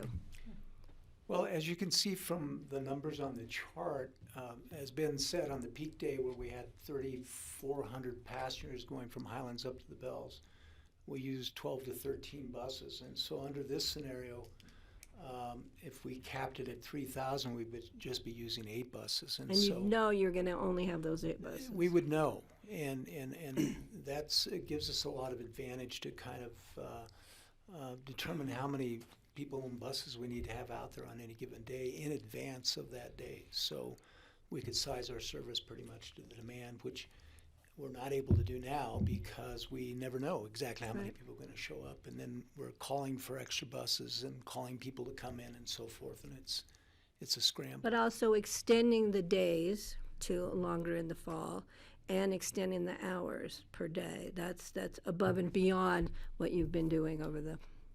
Well, yes, as it relates to the fall off season, typically as all this, the high service levels drop off from the summer, we're looking for additional work for our personnel because we don't have enough really to support everybody. So in terms of lengthening the season, that's a plus.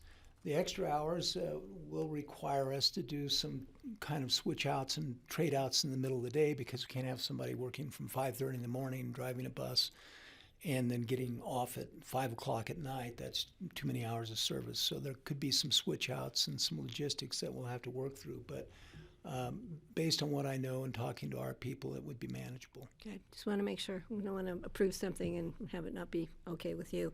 The other thing is, too, as far as bike lanes, I think we've talked about this. I'm looking at Brian, that we have some issues with road width. So if we put in a bike lane, we might have some concern over not having enough room on the highway. So, and I think Ann's thing about, and I did not know that they had permitting for bikes that went to Hanging Lake. And I know this is going to go over really well with the biking community, but we do have issues with bike versus buses. It's a narrow road and two buses passing with bikes who, as George said, don't necessarily realize they're on a bicycle, riding either more than one in line, multiple people abreast, and riding in, more than on the shoulder of the road. We might want to look at limiting the amount of bikes that can go up during those busy bike seasons, and most of that's for public safety. So I think that is something that needs to be brought in the picture. Okay, Rachel? Thank you. Yeah, just to clarify, when someone makes a reservation, they will also be booking their return bus as well? Is that correct?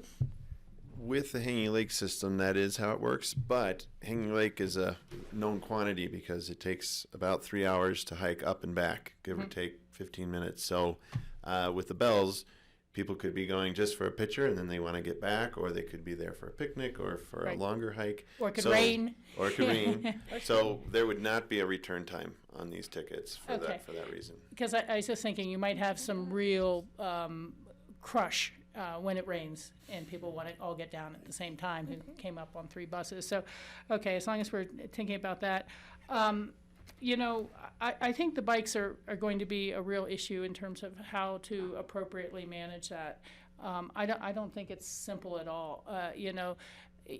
You have the real capacity to just push all those bicyclers over onto Castle Creek and then have management and traffic problems there because it's free. And if you're going to be permitted, are you going to be paying the entrance gate fee of X amount per trip just to do the ride on a public road? That starts to be really questionable to me because most of those folks who are taking the bike ride up there are doing it for the exercise and for the ride back down and not necessarily to park and then go hike around Maroon Lake. It's a very local thing. I mean, there are some of the tour groups and there may be some people who rent a bike, but I'd say that predominantly the people riding Maroon Bells for lunch or the afternoon are locals getting their exercise. So I can't see starting to charge them $16 or something to go past the gate for their daily bike ride. That's just really not going to happen. And we talk about what can the community tolerate or hold, or the ecosystem hold. We have to think about what the community can tolerate as well. But I think that perhaps we're really missing signage that could help on that road, maybe as you're passing the gate or somewhere else, this is a, yield to buses, this is a transportation system, letting people know that's happening. And, I don't want to sound like I don't think there is a maximum, because there certainly is, no tree grows to the sky. But, even when I've camped up there, you hear the buses all the time. So it's not just impacting other people, it's impacting all the campsites that have a bus every 5 minutes. And at 5:30 in the morning, I'm not so sure they're going to be very happy about the early morning spotting. Okay, we'll go to Skippy next and then Ward. Yeah, a few questions. Just want to understand. So with the proposed earlier bus, the current condition is that you can drive early hours, but if we add the bus, then no driving will be allowed during those times. Is that correct? Well, currently you can drive and park up at the Bells until the lot gets full, and then people get turned around, and that seems to be starting around 5:30 or so. So I think we have to work out the details, but we might continue that policy that park until the lot fills up. As soon as it fills up, then we start the shuttle, or we might just start the shuttle at 5:30 just because we know that's about the time it fills up. Okay. And just to build on the idea of a kiosk is smart, but I was wondering, as you imagine it, are tickets only available online? Are they still available to purchase at Highlands? How does that work? We've been talking about that in our stakeholder group, so still have to decide definitively. But it seems with Hanging Lake, they have a lot of people are purchasing them online, and there are some cost savings if it's just an online system. But they do sell tickets at the Welcome Center in Glenwood as well, and there are staff, at least under the current model, that are at the front desk or at a desk up at Highlands that could potentially sell tickets. So yet to be determined, but it seems that in general ticketing is moving more generally to exclusively online, industry-wide. Okay. And in the simplest scheme, you could have someone directing someone to pull out their phone. It's not that complicated.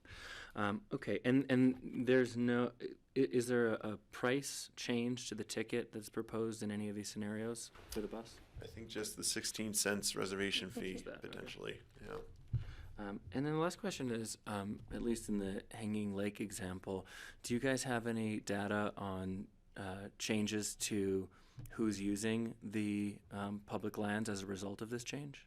We took a survey 2 years ago, and we're due to take that survey, implement that survey again in 2 years. It's every 5 years, so we will have a sense of that. Anecdotally, I think, well, it's hard to say. I'd have to ask those closer to it.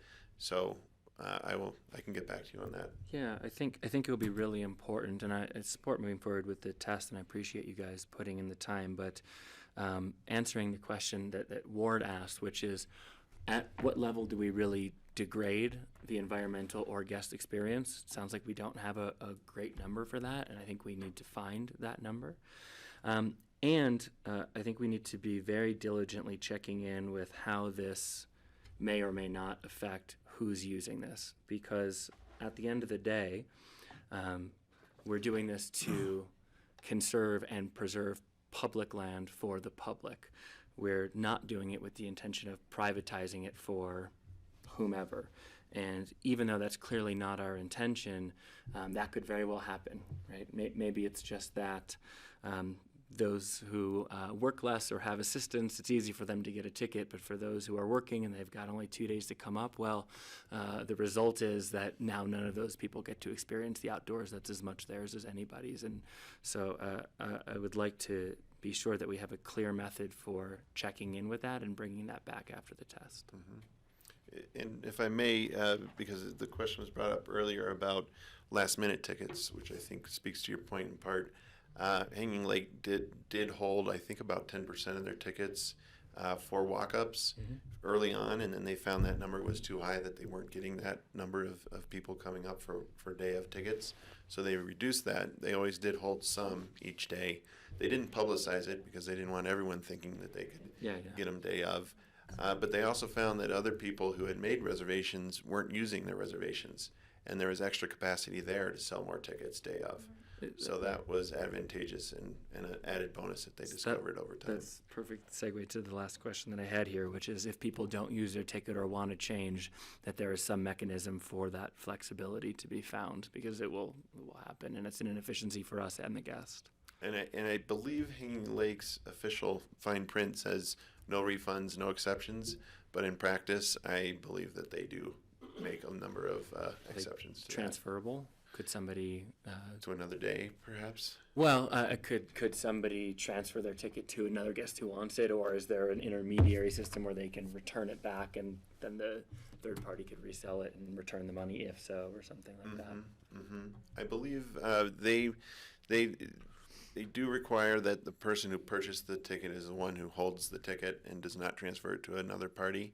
But I believe they can turn them back to the central ticket office, and then they can reissue the tickets. I wouldn't want to give any direction to add a bunch of complexity if it's not needed, but it would be great to know at the end of this how many tickets were unused or were returned, and if that's a significant number, then we may want to develop a system for that. Okay, Ward?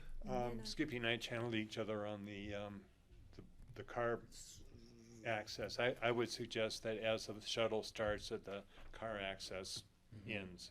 So perhaps at 5:30, no more cars. I bicycle the Bells quite a bit, and I've experienced perhaps what George has experienced with the e-bikes, where people are riding 3 abreast and they haven't been on a bicycle in 20 years. It gives them an access where they wouldn't have had an access previously, but it creates a hazard to people on the road that are bicycling or driving. I think that it'd be nice to have bike lanes, but not say that the whole question is enforcement. How are you going to enforce these rules? If you have a bike lane, it's just stay within that bike lane, but it's not an exclusive use for bicycles, because you get 2 rafta buses passing each other, and there's just not room for 2 bicyclists or 3 bicyclists as well.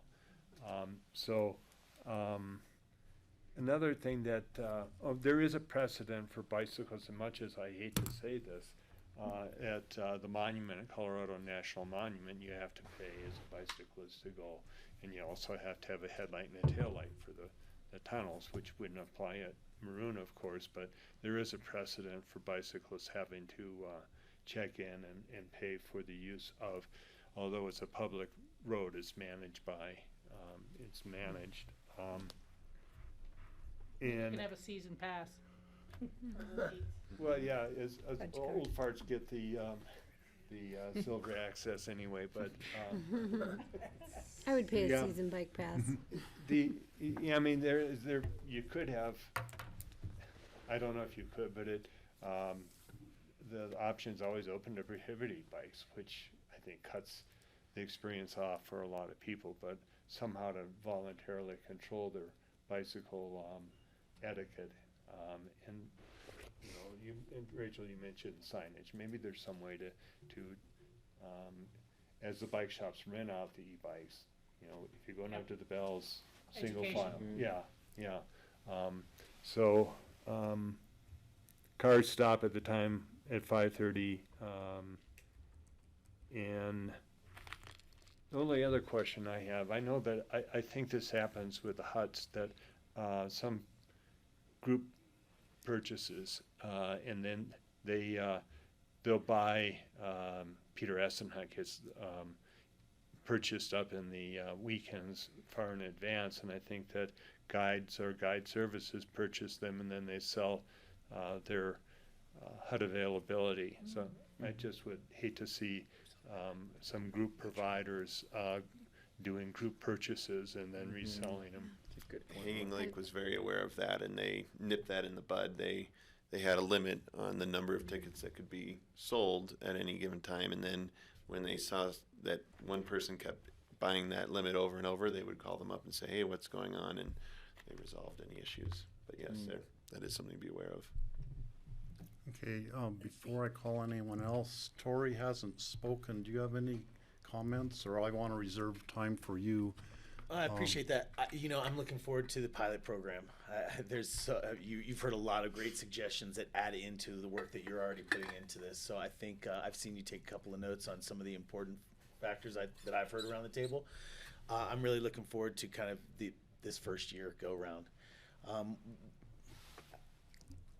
The only interesting thing to me is that if we're really talking about a limited time period. We're not talking about the entirety of the summer.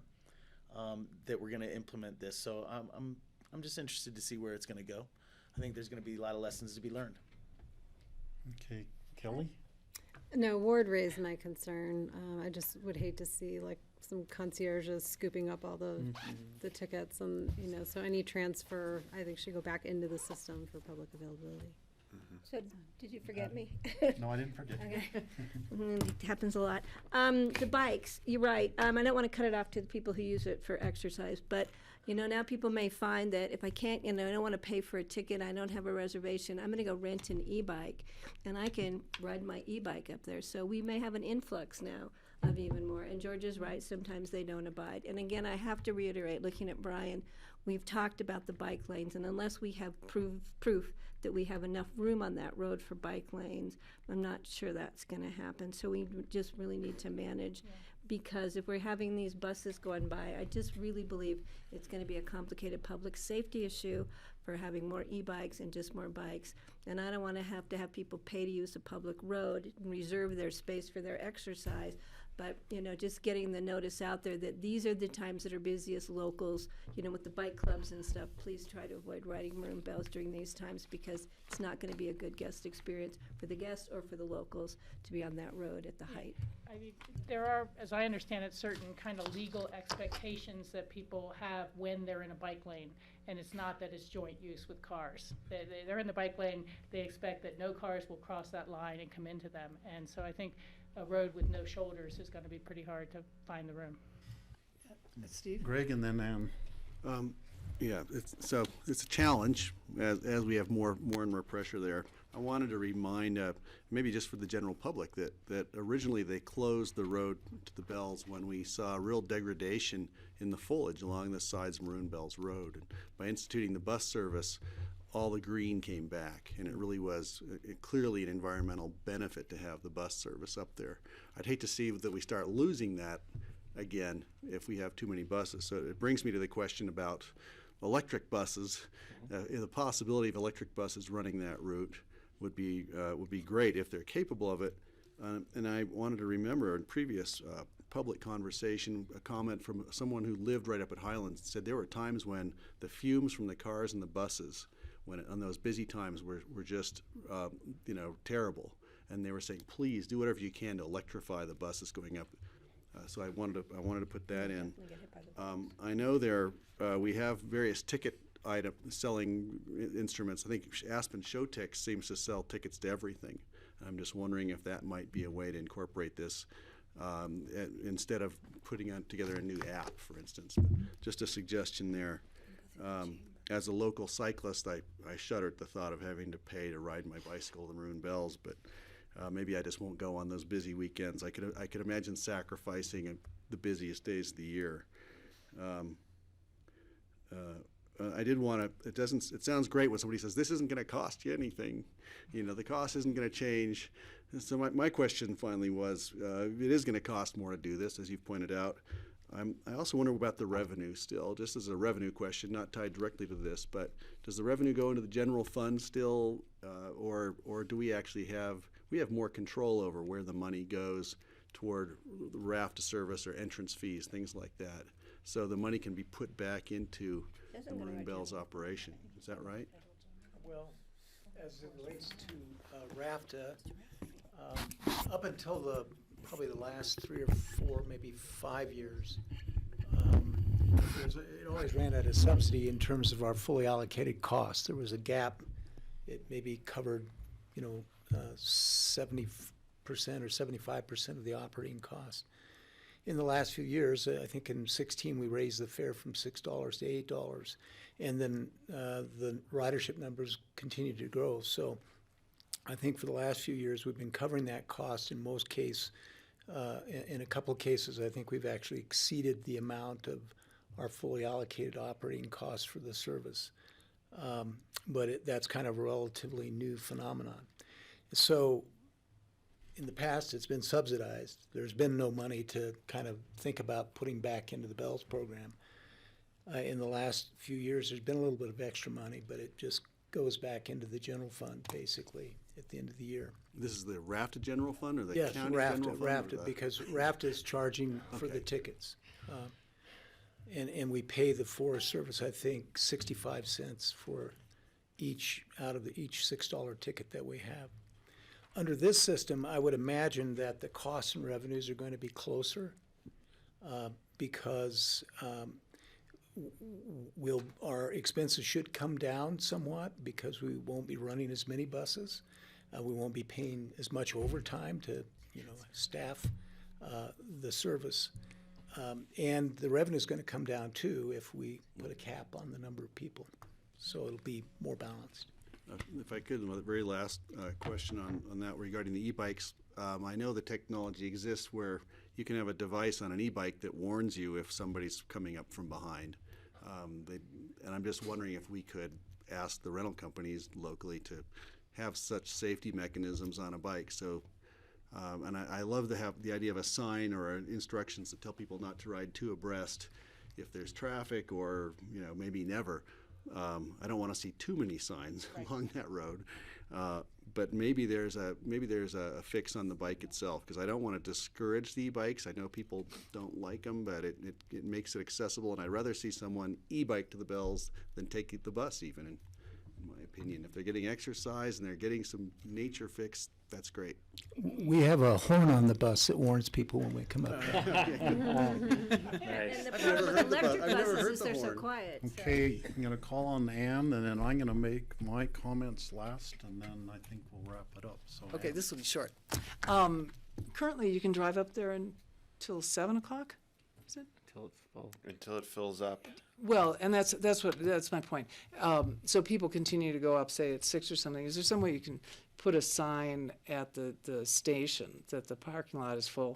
I mean, the worst thing is to see this line of cars up and then the same cars coming back down. If we could stop that whole activity. Yes, that'd be yes, great. and I misspoke. The system does start currently at 8 o'clock, no matter what. But yes, we would definitely want to. Yeah, I mean, do that just as parking early lot full. on. Let's Yeah, turn them back. on the road. Yeah, okay, thanks. That's the part of this that's actually taxing the Forest Service staff a little bit more, is that rather than just having a sign placed there telling folks that it's, that the lot up above is full, we've been staffing Forest Service personnel off of Forest Service property all the way down at the entrance to Highlands to let them know that either you need to turn around and go back into town and wait, or for the next bus that might not run for an hour and a half to 2 hours, or go ahead and pull into the Highlands parking lot and you can go and start to get into the queue. So that's part of what's been stressing our staff is that, which as a group we've been talking about how to manage that potentially differently in the future. Okay, So, yeah. great, thanks. Okay, so there have been lots and lots of really thoughtful comments from the council and the commissioners. Everybody asked the questions I had along the line, but I would say my two biggest concerns were about the capacity of RAFTA to deal with it. I know that across the state there's a shortage of CDL drivers that is impacting transit systems, and I think you're dealing with that a little bit, Dan, here in the valley. But it sounds like with this during the reservation time, it will actually be lighten the load on you. It might stretch it. I mean, starting earlier in the morning is going to add. You're going to have the drivers who you have fewer buses per hour, but you're stretching them out over a longer time, so it's maybe about the same staffing demands on you. My biggest concern, and this might be the solution to it, is just the human carrying capacity of a part of the wilderness area. And I used to be the president of Aspen Wilderness Workshop. I've dealt with looking at the impacts on different parts of the wilderness area, and Maroon Bells and Snowmass Lake were the two areas that are just pounded by the most number of people going there. We put in the system for going to Conundrum, a reservation system, so we could we wanted to spread the use out over fewer people, but spread them out over kind of the whole week. And I see that this is an opportunity. We might be able to use this system to spread out the visitation to Maroon Lake over over the whole week and not have everybody wanting to go on Saturday and Sunday in September and October.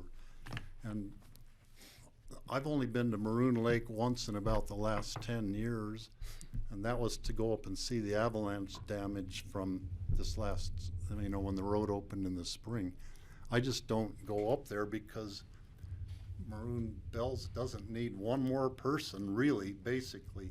It's overrun by too many people right now, and I hope this system can kind of spread that impact out and make it better. So thank you all. Thank you, City Council, for coming. Thanks. And thank all of you for your presentation. Now, is there, I guess if we have further comments, we could get that to John and to Brian. Absolutely.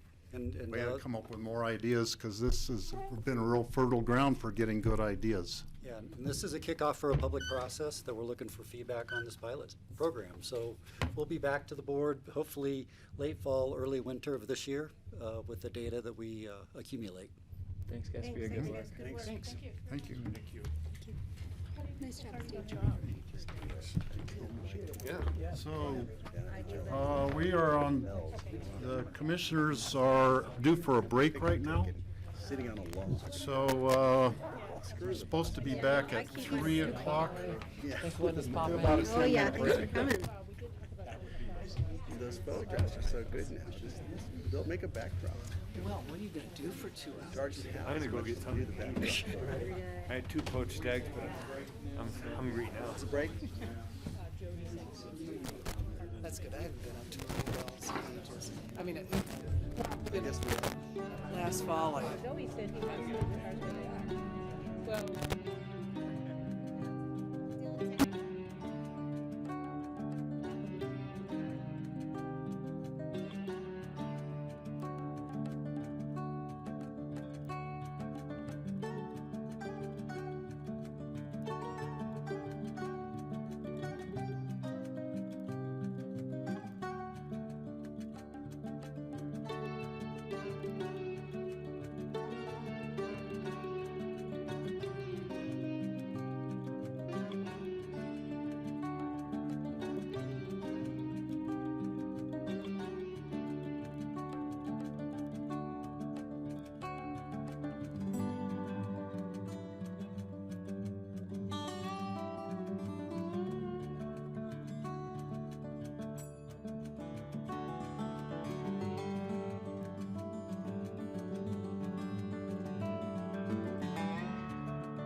Okay, we're back on the air. So our next item is Forest Service proposal to extend the government trail seasonal closure and prescribed fire in the Roaring Fork Valley, and this is an update. So Gary Tannenbaum, please take it away. Sure. Thanks, Steve. I'm Gary Tenenbaum. I'm the director of Pickens County Open Space and Trails. And with me is Kevin Warner, the district ranger for the Aspen Sopris Ranger District with the Forest Service, and Phil Nyland, who's the wildlife biologist for the forest in the Aspen Sopris District.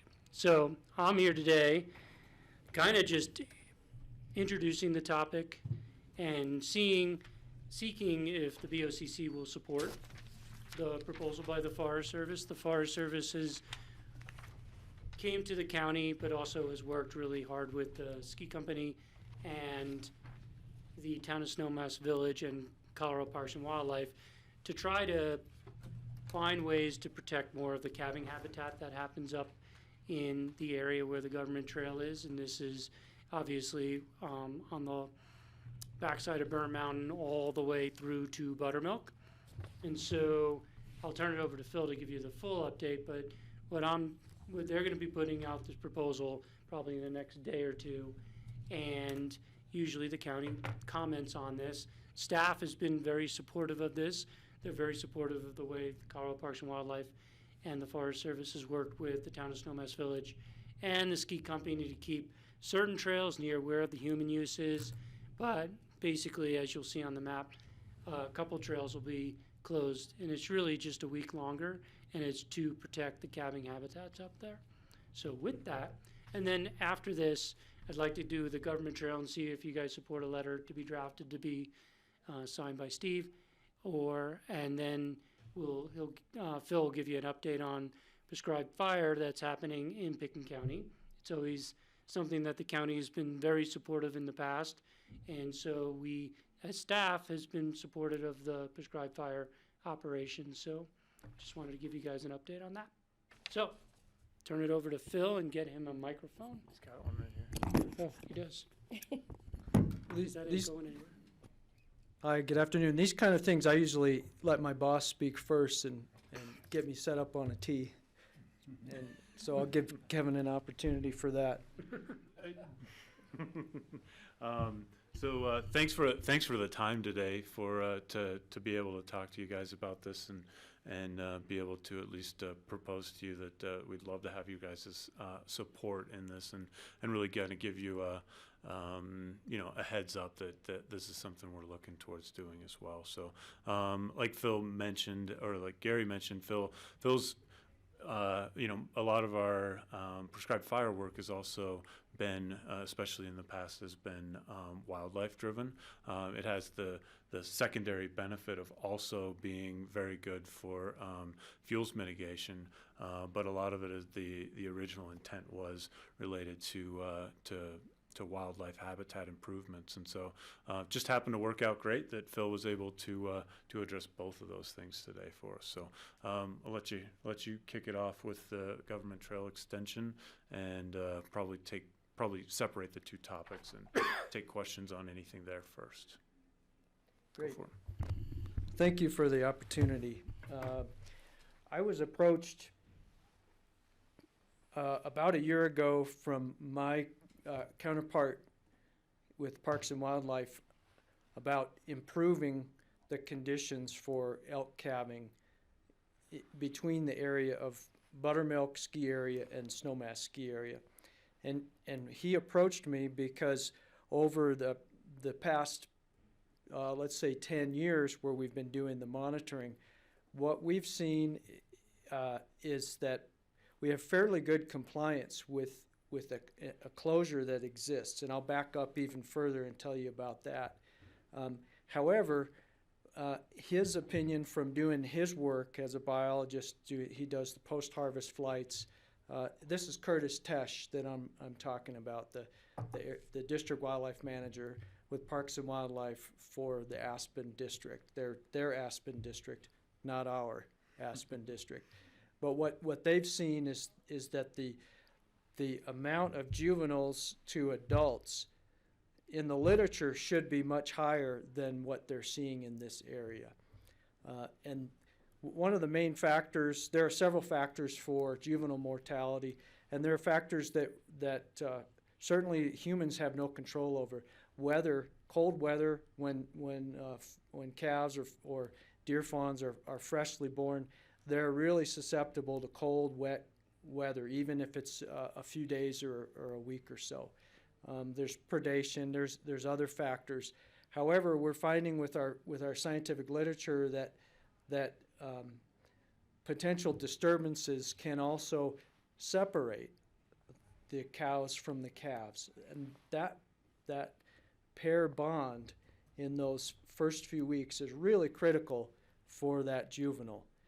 Not only is she depending on the cow for nursing, that's her sole source of nutrition is cows, the mother's milk, but they also depend on them for social development, learning behaviors like staying away from areas that might lead to them being killed by a predator, those kind of things. So it's really important. There's such an innate bond there, and so what the concern is if there's disturbances that that recreation is causing during that key period, that could disrupt that bond and further contribute as one factor to this juvenile mortality. So let me back up a second. You may be aware that this area has been closed since about 1993, and it's been closed on the Forest Service from May 15 to June 20th. Trails open June 21, and it's been that way, since that time period. We had an opportunity, so that closure period, according to our statutes, I think is a fair word to say, that's a 5-year closure that we can put in place under that category of special orders or regulations. We can only put it in for 5 years. A separate discussion is why can't it be longer, but we came up to our 5-year period in 2019, and we could have simply renewed the order for another 5 years. That area that you see up on the screen closed May 15 to June 20th. However, with what we've seen in a biological concern between Parks and Wildlife and some of our local monitoring of that area in coordination with Town of Snowmass Village Police, we've seen an opportunity to extend the bulk of that area an additional week. And we think a week kind of strikes a balance.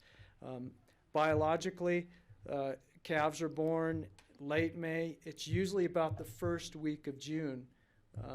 A bit weather dependent, but it's more dependent on when they're impregnated in the fall. They're born about the last week of June, and if there are others that are born later, they have an even shorter, more compressed time to do all those really important things that a cow-calf pair, has to do during those initial time periods, from the time they drop down to the ground to the time that calf is able to not really fend for itself, but keep up with the other cows. So we're asking the public for an additional week in the area that's outlined in red on the map up there. We have a map right here if you're wondering what. Oh, you all see it? Okay, We have great. that map right here. No, that's how new I am. I'm a field going person. That's how new I am to all this. So thanks. So that area in red is the area that we're saying, hey, we want to extend this an additional week. Working with Parks and Wildlife, they feel like, hey, a week would give those late-born calves and the additional time. It's worth a try to see if that additional time would give those cow-calf pairs the time they need to further develop. And I'll point out there's an area outlined in blue, and that area would remain in the existing closure period that we've seen since 1993, May 15 to June 20. Those trails open June 21. I'd like to just take a second and point out the difference in the two, and then maybe that's a good time for me to stop and hear any questions or concerns. The area in blue, we've had a chance to work with our partners and stakeholders in that area. That includes Susan Cross with Aspen Ski Company, Brian Olson and his staff with Town of Snowmass Village Police, who assist us in patrolling and enforcing the closure, primarily in that blue area. Just so happens to be in that blue area. And other stakeholders, including Roaring Fork Mountain Bike Association and folks on the Open Space and Trails program, I think I said that right, with the Town of Snowmass Village. And working with them, they said, hey, you know, you'll get some real pushback if you want to extend that whole period an additional week. In fact, ski company told us we're depending on operating starting June 21. So working with the Parks and Wildlife, my counterpart, we felt like that could be an area where we could concede some of those local desires, concede to that, and yet have the bulk of that area in red extend that closure an additional week. So that's the difference between the area outlined in blue and the area outlined in red, and generally the proposal. Okay. Greg and then Kelly. I just want to know, is extending a week, it sounded like you said there was a compromise in that. And is that enough time, is the question? Is a week enough? I understand the heavy use over in the area you don't want to push beyond the 20th or the 21st.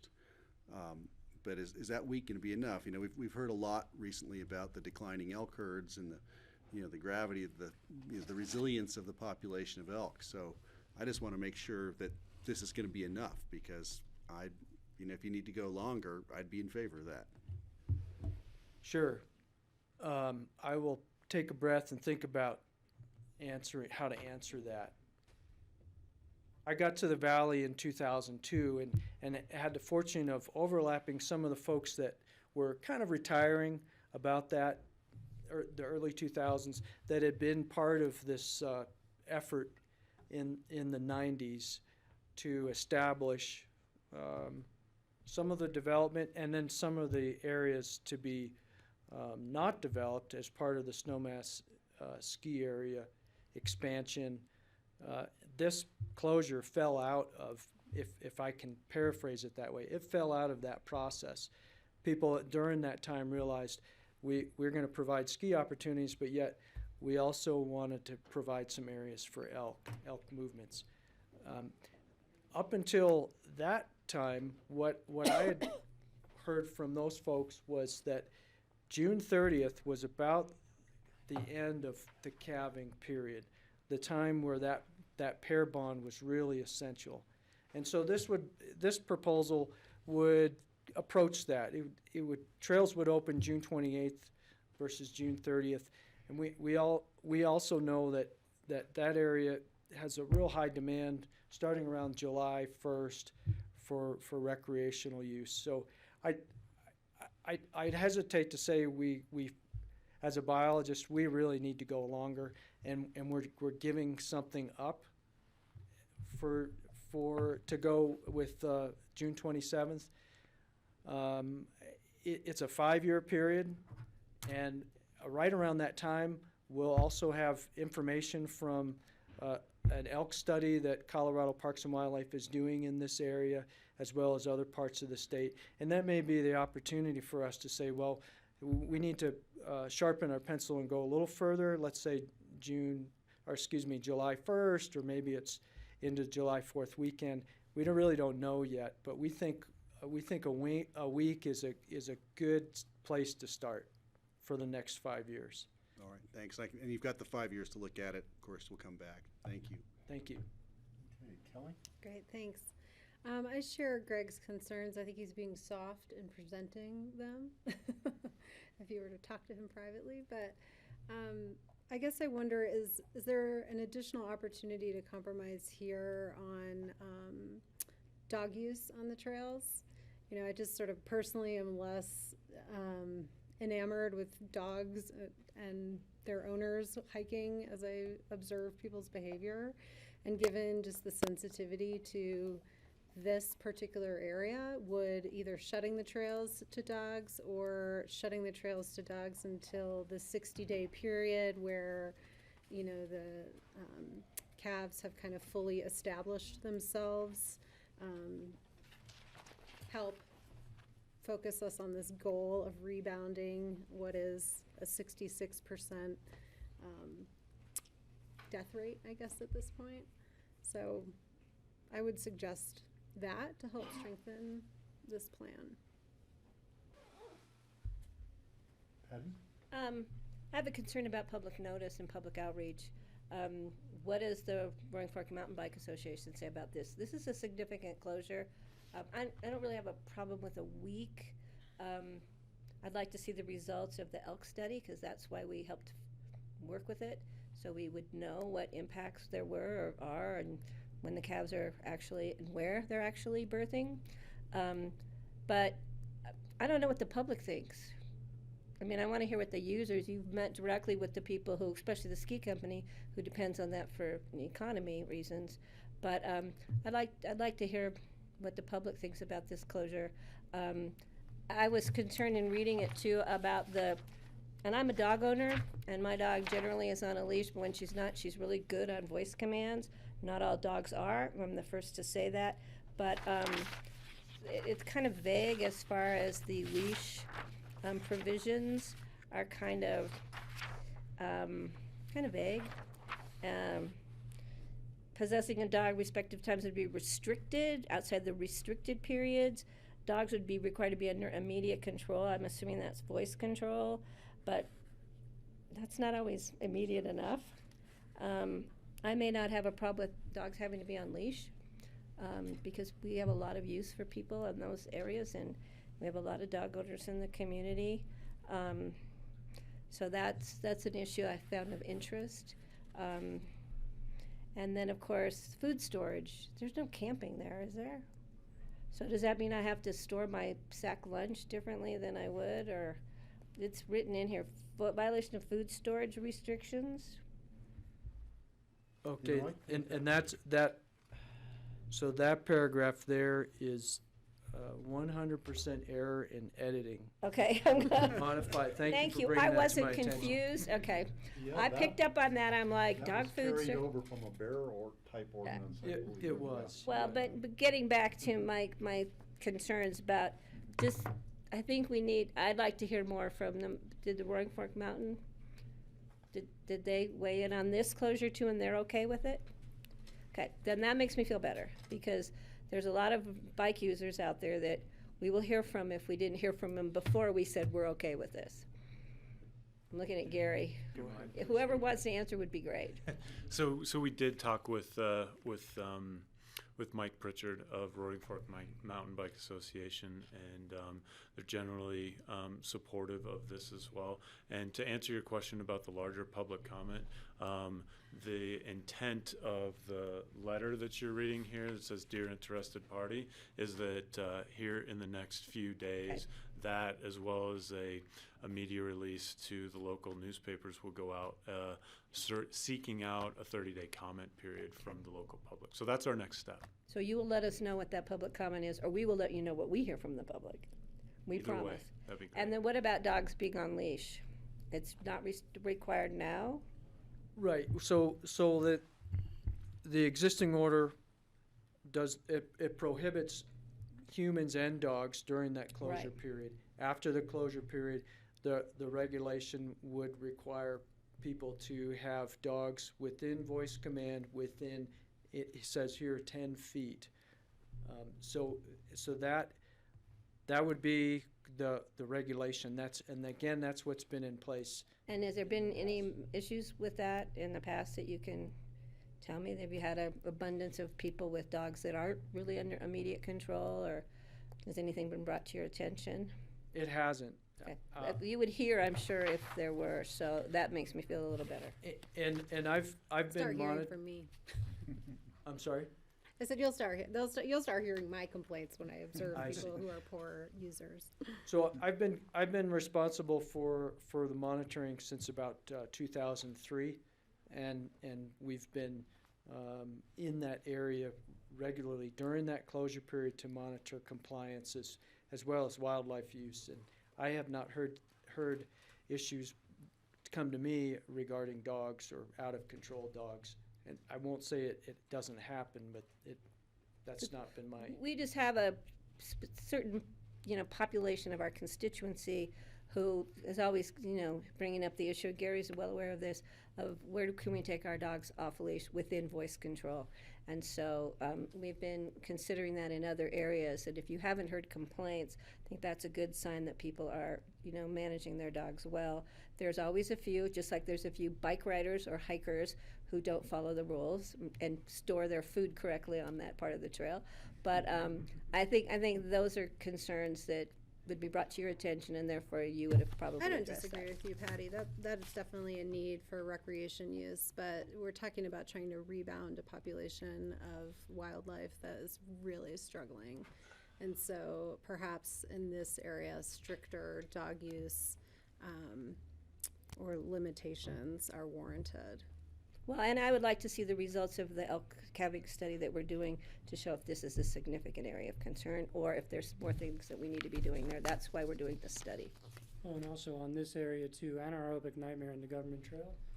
And to access this area, you have to hike in a pretty significant distance. So you're not seeing a ton of people with, like this isn't, by the time you're walking to the point where this closure would hit, you're a couple miles in.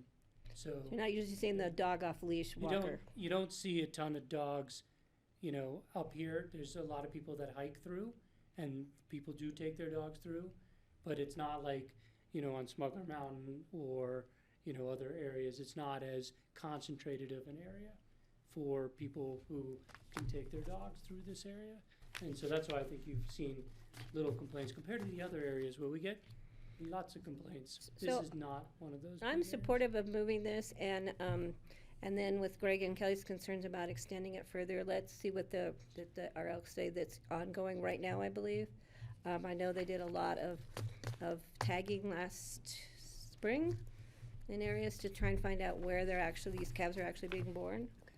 This is one of the areas, basically from Sky Mountain Park and Wildcat that CPW with our funding Right. is, doing this elk calving study. So, that we're going to have some really good data coming out of this, hopefully within 5 years. So this water can be that. It just takes them a while to be able to kind of fetter out all the, potential yearly issues with snowfall and stuff like that. Well, and if something significant comes up, it could be brought to our attention within that 5 years, right? We don't have to necessarily wait if we're seeing detrimental use to the detriment of the elk.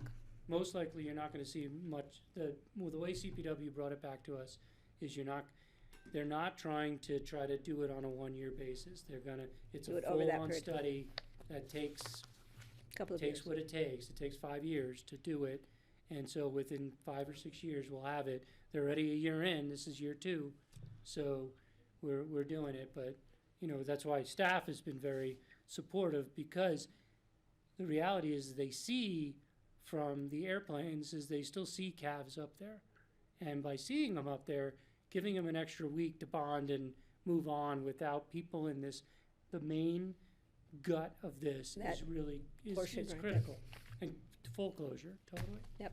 Okay. Thank you. George, do you have? No, thanks. So what I understand, Kevin, is that you're going to start a public outreach. This is perhaps the first step, and you're looking for the BOCC to endorse the recommendations? We're just seeing where you guys support it. If the Forest Service just was here, I mean, as staff, we bring this as a referral thing to you guys. No, I understand. So, but you're here looking for our support or an endorsement, I assume, for the extension of the week. That would be a great scenario if you Yeah. guys were supportive of it. No, and I do support it. I'm just trying to clarify. But it'd be interesting to see what the public comment is. We haven't heard from the public. Well, we don't hear from the public a lot of things that we support, Patty. And we support it, and it's beyond our actual ability to It's not within our jurisdiction. It's the Forest Service, so we're supporting the Forest Service efforts to address the decline in our elk population. I have to This may be one way to do it. I just have to respond. We have a public process so we can hear from the public. If I was a member of the public and the Board of Commissioners said, we've already made up our minds, but you have 30 days to give me your comment, but I've already made up my mind. I, at this point, am supportive, but I would still like to hear if there's significant public comment that comes in that it would be worth our taking into consideration. Or don't bother with public comment if we've already made up our minds. Oh, wait, I guess I disagree, Patty, because That's okay. we're not the decision we're just maker. one entity that's going to be responding. It's sort of like the Crystal River Bike Trail. They're doing an EA. We could be one entity that responds, but it doesn't preclude all the other public comment that you're going to be receiving, and you'll make your decision on the overall public comment, I'm assuming.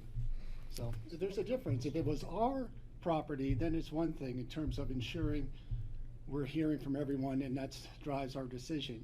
This is a Forest Service's area, and we're just providing our response, our support or not support. I think there's a difference there. Kelly and then Greg. I just have a question for Gary, really. In this, they refer to some studies that have come out about distances of displacement from trails and elk conflict. And is that something that you guys regard as like a best practice or something that you would employ in trail design?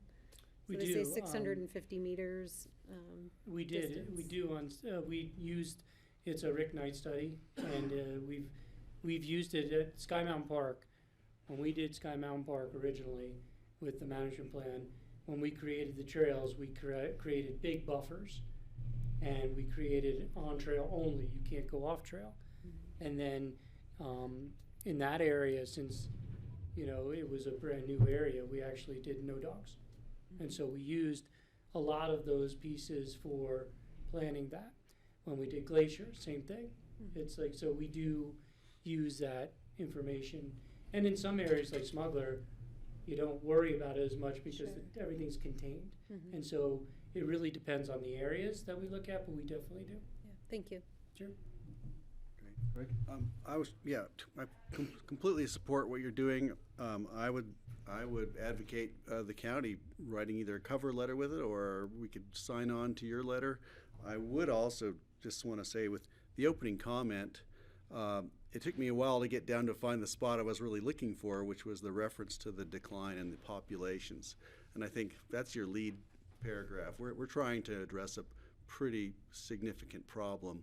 So I would just recommend, let's put that up front so anybody reading it realizes we've got a serious problem with elk decline, herd decline, and this is one of the steps we're taking to address it. If I'm not, going out of bounds there with the way you format things, sure. I would just say make sure your lead is strong, and people really understand what we've got a problem, and this is, that way it doesn't just seem like an arbitrary, insult to mountain bikers or hikers with dogs. Thank you. So, I have a question about the elk calving. With our seasons changing, fall really coming later, spring coming earlier, is there any difference in sort of the peak of the elk calving time from decades ago? So from across its North America range, it's still generally the first week of June. In terms of this local area, I'm sure that we'll get some more specifics after this 5 or 6 year Parks and Wildlife study. Okay. So I don't, I don't have any information in terms of it, the birthing period responding, say, to climate change or other factors. I just don't have that information. Okay. I would really be supportive of doing this closure for an additional week. If you look at the areas that aren't included in it, there are lots of places people can go hiking on Snowmass Ski Area or other low-lying places in the Roaring Fork Valley. They don't need to be on the government trail. one question I have is, we pulled a whole lot of barbed wire out of there, the old drift fence between the two grazing allotments. I don't think it all got taken out. I think there still That's is being very kind. some left. It's almost all there still. We pulled a huge pile out of there, but I would love it if the Forest Service could get with Open Space and Trails and Wilderness Workshop, and let's go back in and do another barbed wire rolling up session there. I think that could help the elk calves. I've pulled elk calves out of fences who got caught in there just when we were out on our ranch. So, you know, I know that fences aren't necessarily friendly to them, or loose wire just lying on the ground. Right.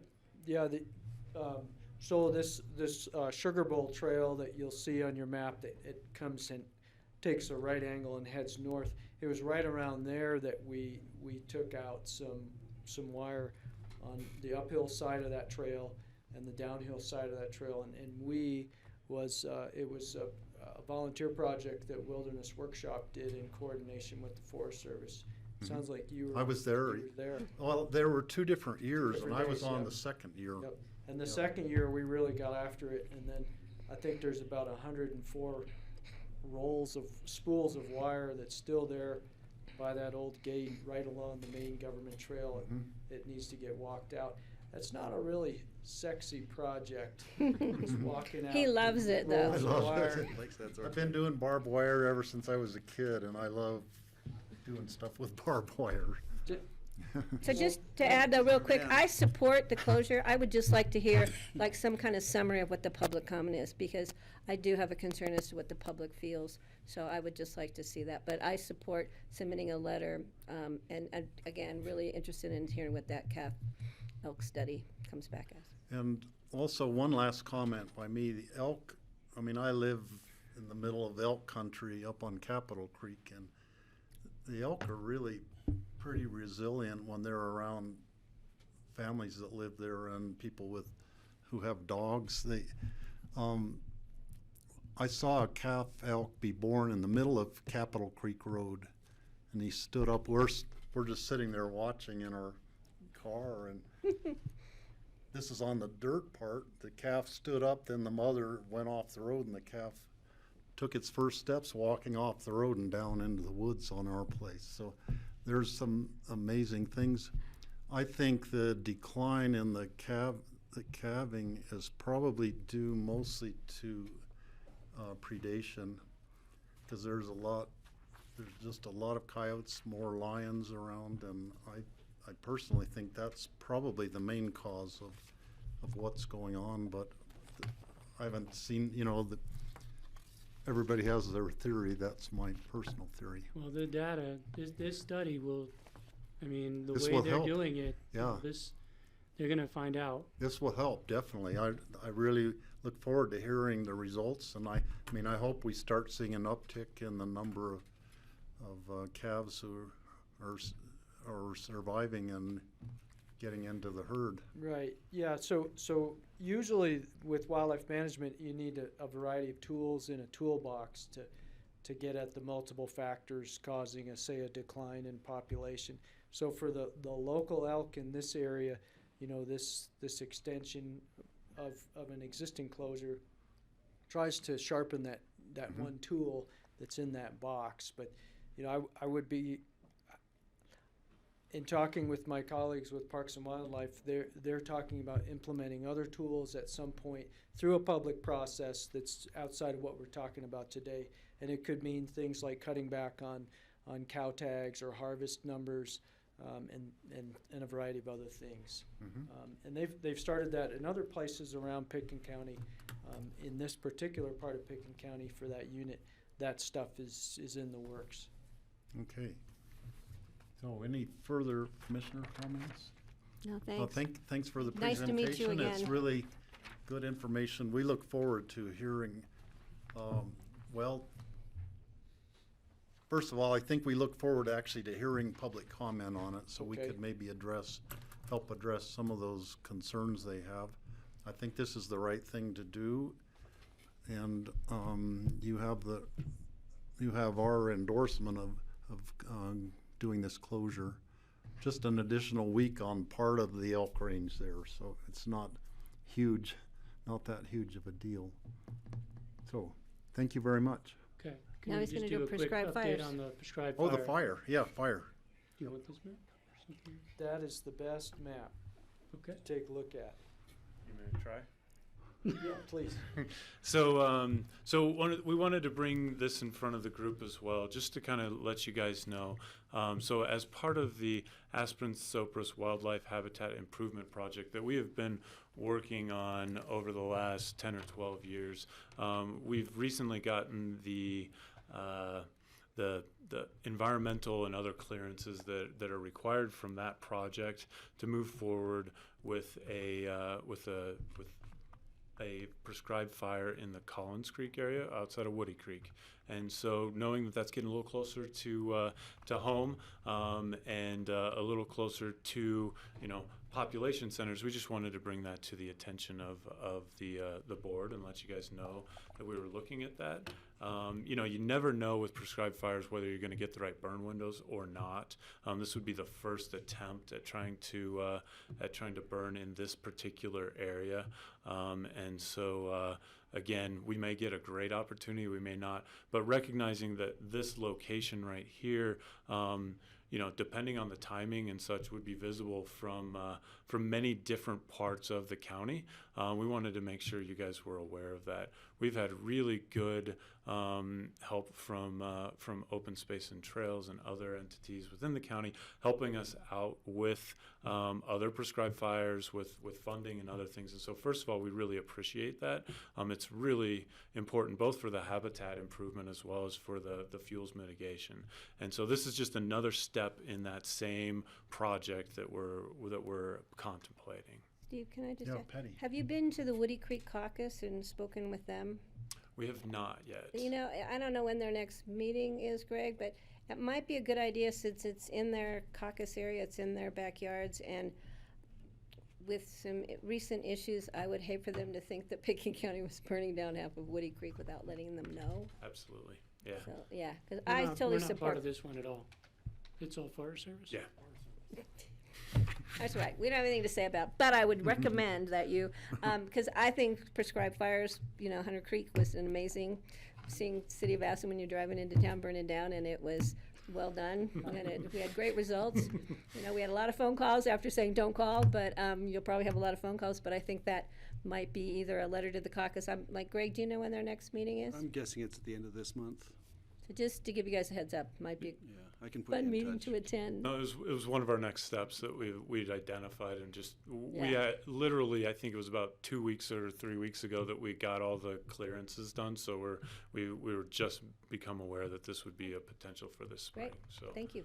yeah, and in talking with so far with the sheriff's office as well as with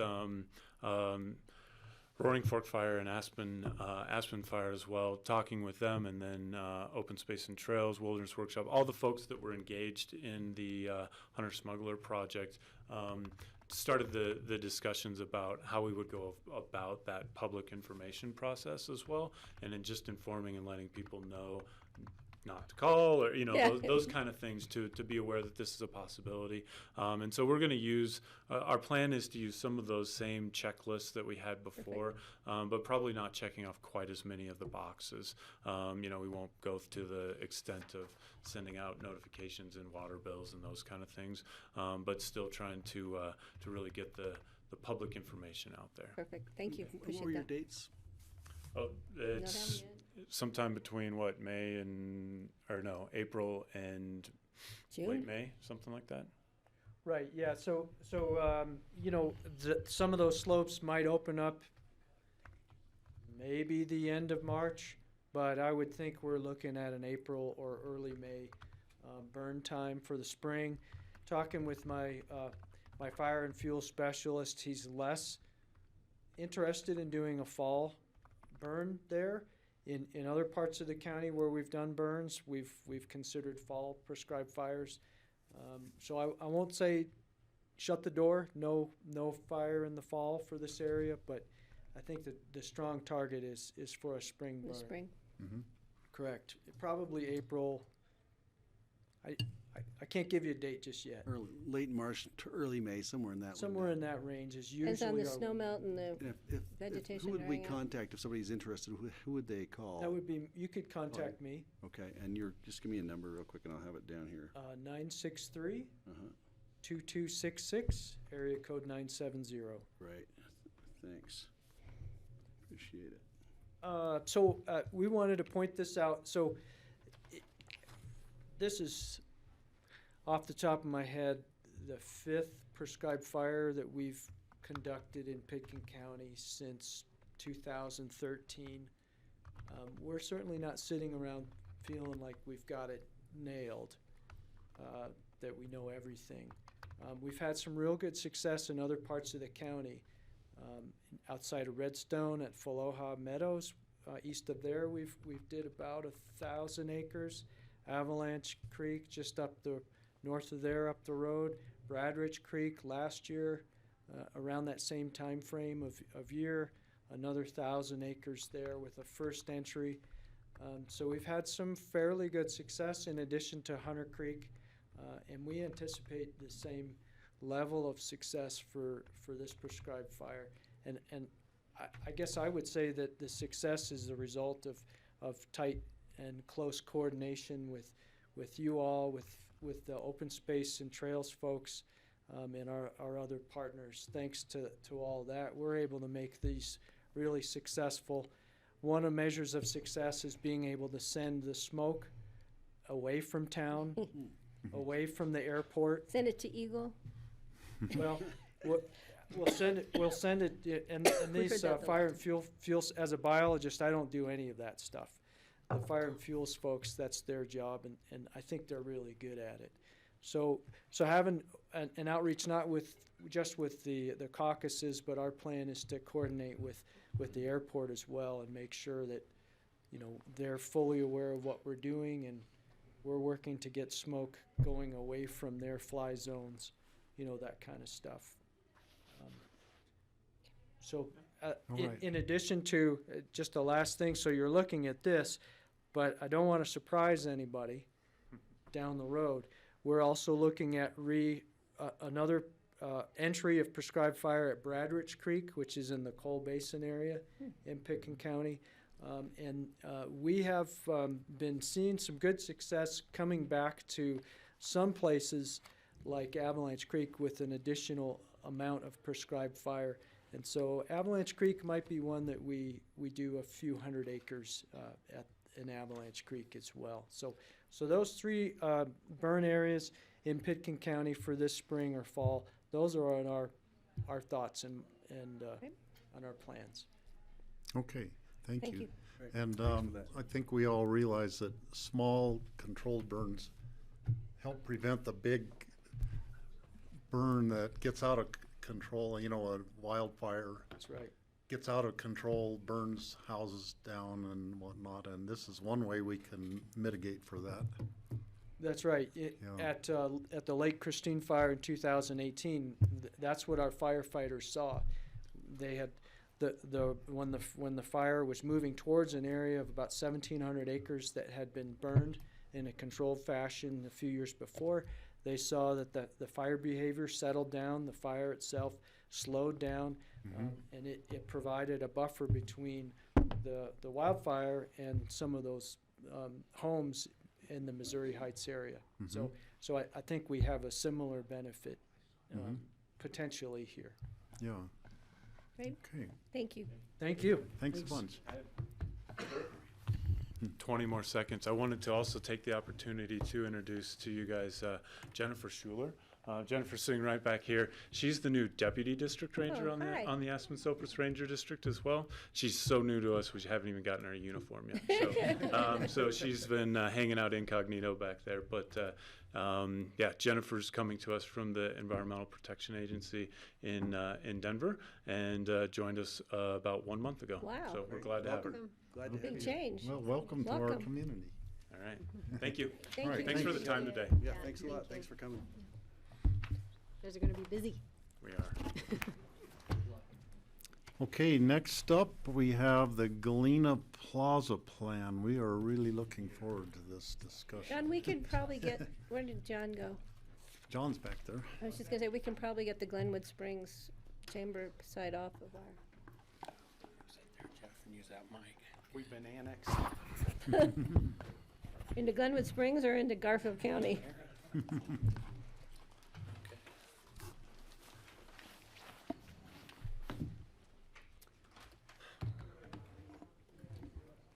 gotta make sure your mics are on. Make sure your mic's red. It's Over there, red. Jeff. Can you hear Okay. me? All right.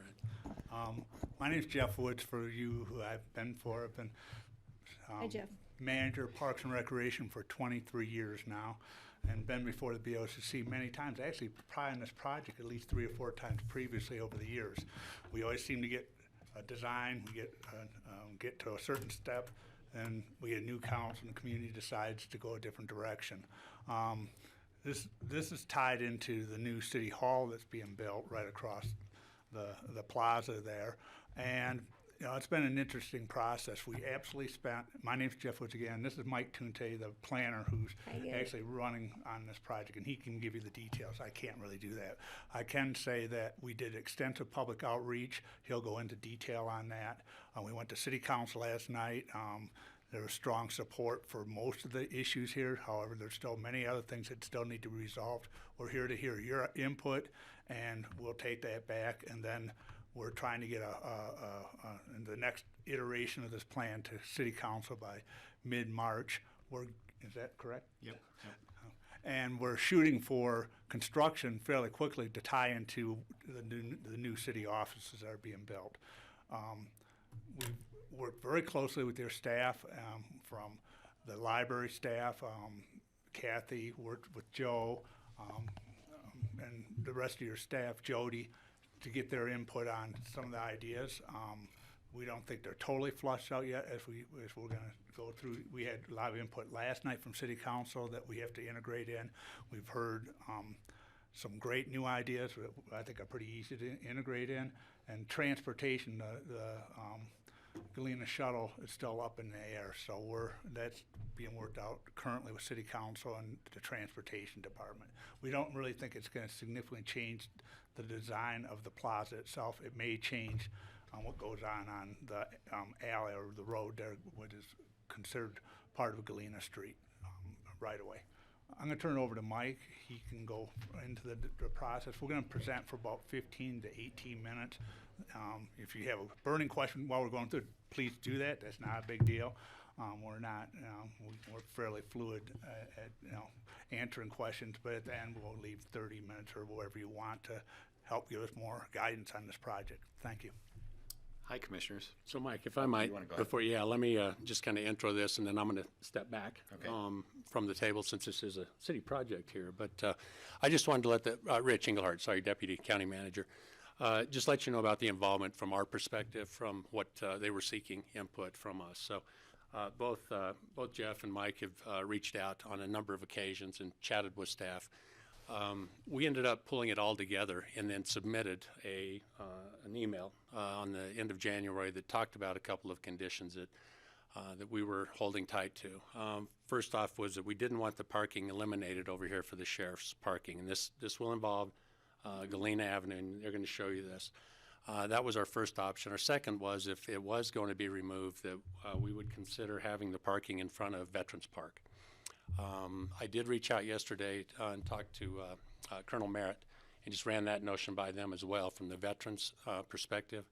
And they were fine that if it ends up being moved over here, that they were okay with that. And the reason being is that this park was never really set up as kind of an open space. They really wanted to protect it. That's why they've kind of built down in to give it kind of its own solitude. So they didn't have any issues with the cars being parked out in front there.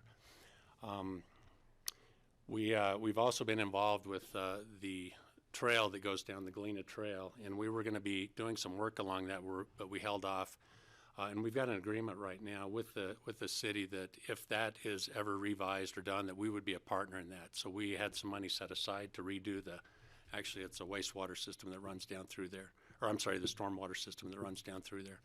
And so we would be again at the table on that portion of it. But I just wanted to introduce that part of it and let you know that they have coordinated with us.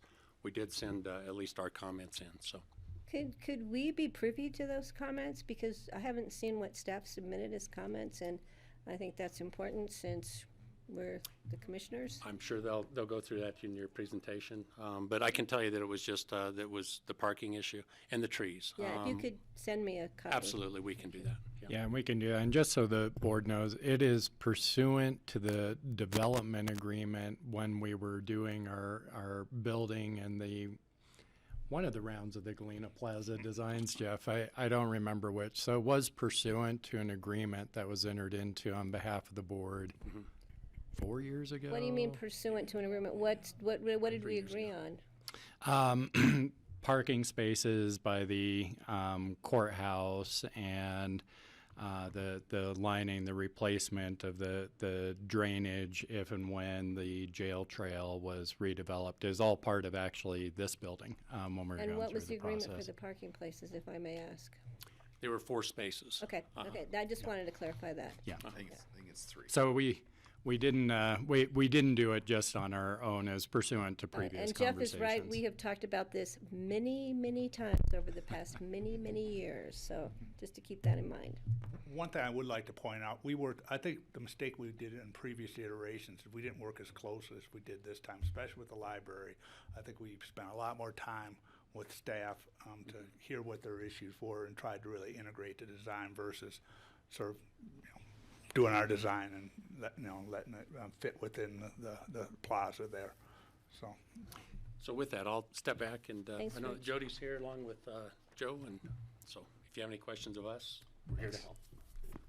Commissioners, Mike Tunte is my name. I am the landscape architect and construction manager with the City of Aspen. And what I'd like to do is just spend 15-20 minutes going through sort of the big picture of what the effort has been that we've been working towards. And I know there are some specific areas of concern with terms of parking and trees that we will circle back to and go over through this presentation. It is important to note that this was really a citizen-led initiative. 2 members of our community, Bill Sterling and Harry Teague, really approached City Council sometime, I would say it's either April, May-ish, and of last year, and said, they raised their hand and said, the approved plan for Galena Plaza isn't what we think is the best for the city. We think there's some opportunity to improve that. Council responded to that and said, yes, let's do it. Let's kick off a community process here with a lot of outreach, and that's what I'm about to show is the result of that process. And I think Jeff summarized it that this has undergone several iterations over the years. This is probably the most robust process that the city has undertaken. And truthfully, one of the main reasons for that is when we think about what this space, what Galena Plaza represents, it's changed quite a bit from previous iterations, namely that the seat of Aspen's government is moving there. So City Hall will be part of that. There's also this bigger notion of this mountain to river connection and how locals and visitors get to the river. John Denver Sanctuary is one of the most sought after destinations in the summertime. And we want to really make it as intuitive as possible to get from the city to John Denver Sanctuary. We started off with listening sessions where we went around and just really spoke with people and heard their feedback. Through that, we generated 3 ideas. And I realize these graphics are small. It's hard to see. Yeah, the significance of the 3 ideas is that they tested different alternatives. We then took the alternatives from each of those ideas and generated the refined conceptual design, which is the one in front now. And the summary of that is the things that people valued, the things that we valued as designers and as landscape architects, improved visual and pedestrian connections from downtown leading towards Rio Grande Place and towards the river. There is a desire to have transportation here. That's one of the elements that requires further study. Maximizing green space, having an events lawn, a flexible events lawn, so it can be a lawn for people to utilize most of the time, and it can also accommodate special events. This notion of having seating areas was one that was highly desirable, and a public council terrace. Currently at City Hall, when meetings are over, there's really no place for people to spill out onto and carry on the conversations. This notion of it spilling out to the outdoors was one that people valued. There is several types of seating that are offered in our design, including integrated landscape walls and seating, and I'll go through some of those. The important thing that when we looked at this was the sort of fundamental framework around this space and what really informs the design that we've taken and the design that's evolved through this process is that it's a park that's unlike any others currently in the city. And the primary reason for that is when we look at the surrounding uses, City Hall being here, the library, we have commercial, residential, and we have Picken County right around us. All of those uses help inform what is happening here, and we feel that it will have a much more civic approach, that it can be a place where people pass through on this linkage to the river or a linkage back into town, but it's also a destination, that it can be both. Zooming in a little bit, so Main Street is to the lower part of the screen. The Galena alleyway is what curves up and to the left. This particular area, one of the challenges here is that currently there is a lot of parking in this location. And the notion of having a pedestrianized connection, one that does allow a seamless connection through, we explored the possibility of relocating emergency vehicles onto Main Street. And we'll come back to that again. As we go into the space, there are a variety of different spaces. So in the center is sort of the central flexible use lawn. There are seating nooks like immediately outside of the library where if you get a book, it's a little bit more of an intimate setting where you can sit and read your book. We explored the notion of food and beverage. So there is, I don't know if I can get a cursor up here. It's not showing up. Here, little laser pointer thing here. This is the only reason they keep me around. Okay, I see it there. Perfect. There you go. So we explored the notion of food and beverage, and that has sort of evolved as the process has evolved in itself. We originally started with something sort of like a built structure that would be here. After speaking with the restaurant community, realizing there are inherent challenges and that the desire of bringing variety could be better served through a flexible option. That could be a food cart or a food truck. We're really planning a space for that at this time and not necessarily saying this has to be a food truck here. What we're doing is identifying a space for it. But that's something that we heard consistently as being a positive to include.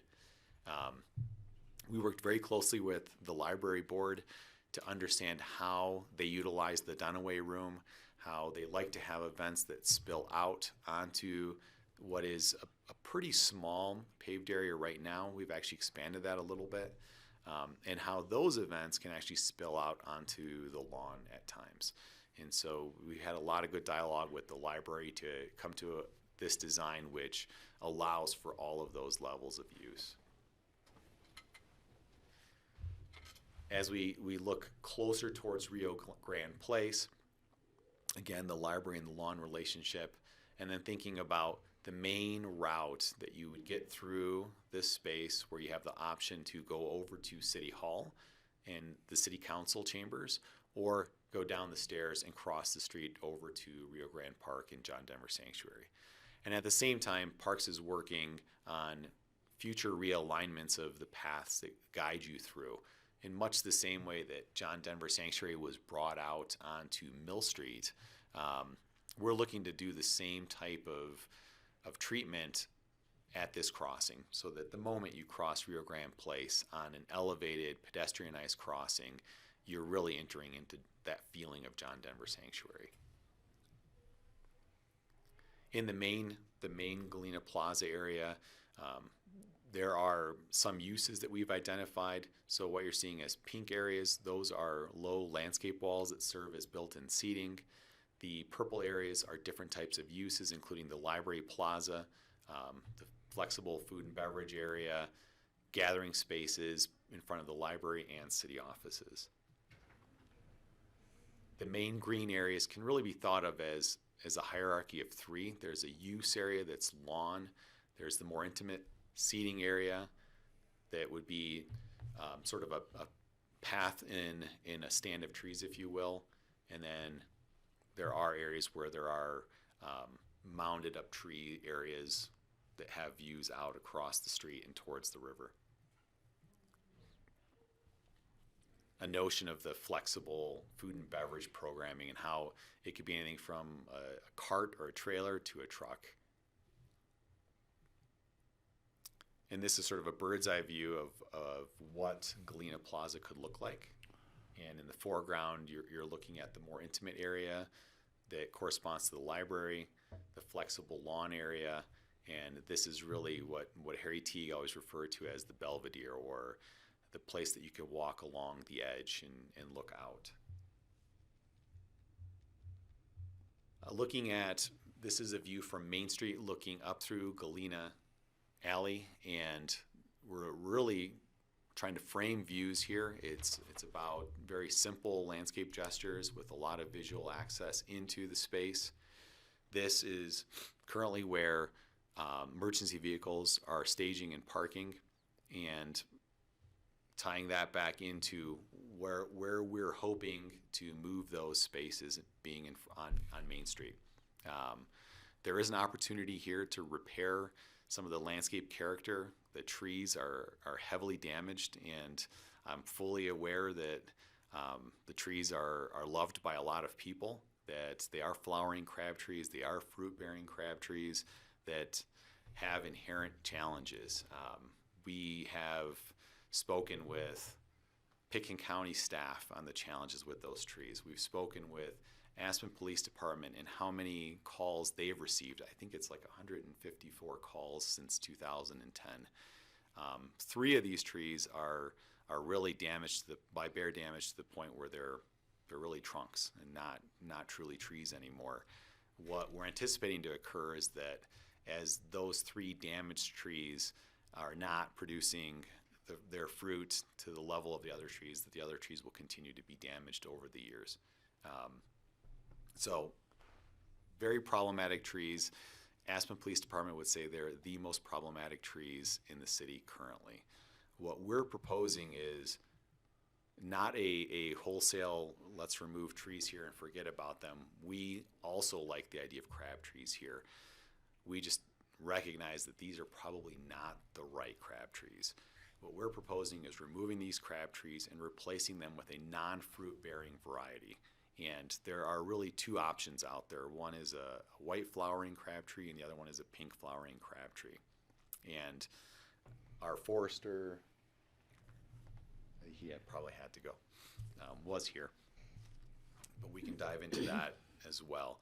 And the look we're going for is really one of, yes, there's a curb cut that will eat into that green space. That green space is currently plus or minus 12 feet. There is study that has to happen here. This is one of the areas that we have not fully flushed out and that requires study. In that 12 feet, a typical parking space is 8 feet wide, which leaves 4 feet for planting. For large canopy trees, we would argue that that's not sufficient. For smaller flowering trees, it is sufficient, and we think provides a better long-term solution. We prepared a rendering to show the current condition and what it would look like replacing those flowering crab trees and permitting parking along that edge. This particular rendering shows parking all the way across. One of the comments that Jody provided us after we drew up this latest iteration is, do we eliminate 2 spaces to leave more green space off of that corner? And we are absolutely open to considering that and having that conversation. I would consider this area as one that requires more conversation and one that we're open to having that conversation on. Transit and mobility is an important piece here, both in terms of pedestrian connectivity, in terms of how bicycles work, and in terms of how public transportation works. Another area that requires additional study that we received direction from City Council last night is public transit and what its role is as it's related to this plaza now and into the future. Sort of a close-up of what the alley and how that works currently. We've had conversations with the neighbors in this location. We've had conversations with WeCycle and their desire to have an electrified station here. All of those things are being pursued.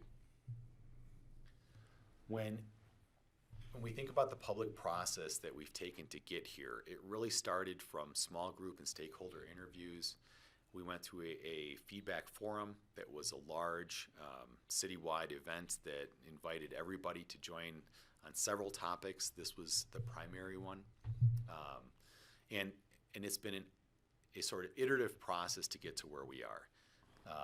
What we also have noticed is that our participation levels from the digital world, from our website, have really grown considerably and have become a very strong way that people like to provide input. What I would say is that trying to distill down the messages that we've heard, that this should be designed as a destination, not just a linkage. One of the criticisms of the previous plan was that it was a lot of pathways that linked front doors, so it acted as a pass-through more than a destination. What we've heard quite clearly is that this should be both. There should be flexible seating and flexible gathering options. Transit is something people felt strongly about, that it is important, not necessarily where and how it goes, but that it's an important piece here. And people saw food and beverage as a positive. The overarching messages that we've received is the plan is going in the right direction, input is being addressed, and we recognize that there are details that have to be refined.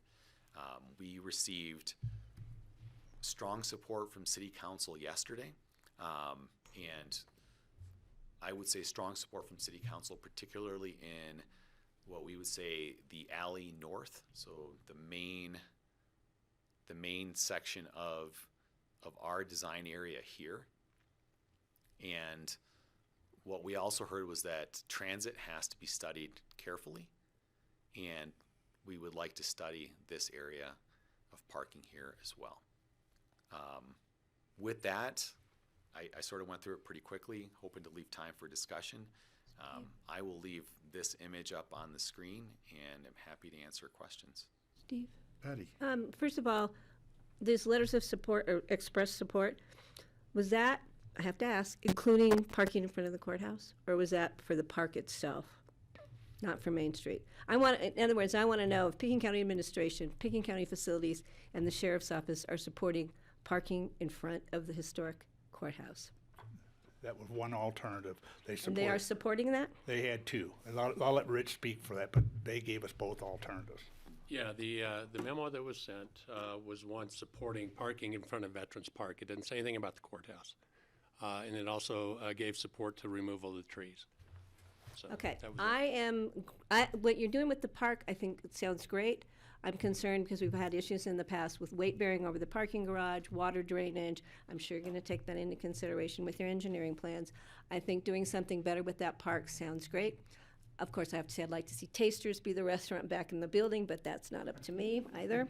None of this today seems to be up to me, but as far as the parking issue and the trees, I would like to suggest that to celebrate the city's Arbor Day, because the city of Aspen is a tree city, that we facilitate in replanting the existing crabapple trees with non-fruit-bearing crabapple trees, because not only are those trees failing because of the bears, they're failing because of their age and their health. Yes. So I would like to support that as part of an Arbor Day celebration, supporting the city's Arbor Day celebration, to replant those trees. As far as parking in front of the courthouse, I'm sorry, I cannot support that for many reasons. That is a historic building. It's the face of the historic building that we need to support and continue to support and maintain as it is. I think the parking in front of Veterans Park, the veterans say they're okay with it, as long as it's restricted to that, I'm fine. As far as putting, and I haven't spoken with Joey about this, but as far as putting sheriff's cars on the front, we have how many calls do we have that go the other direction on Main Street? So how are those sheriff's cars going to get turned around and back up Main Street to head the other direction? That's a concern to me. That's a time response concern to me.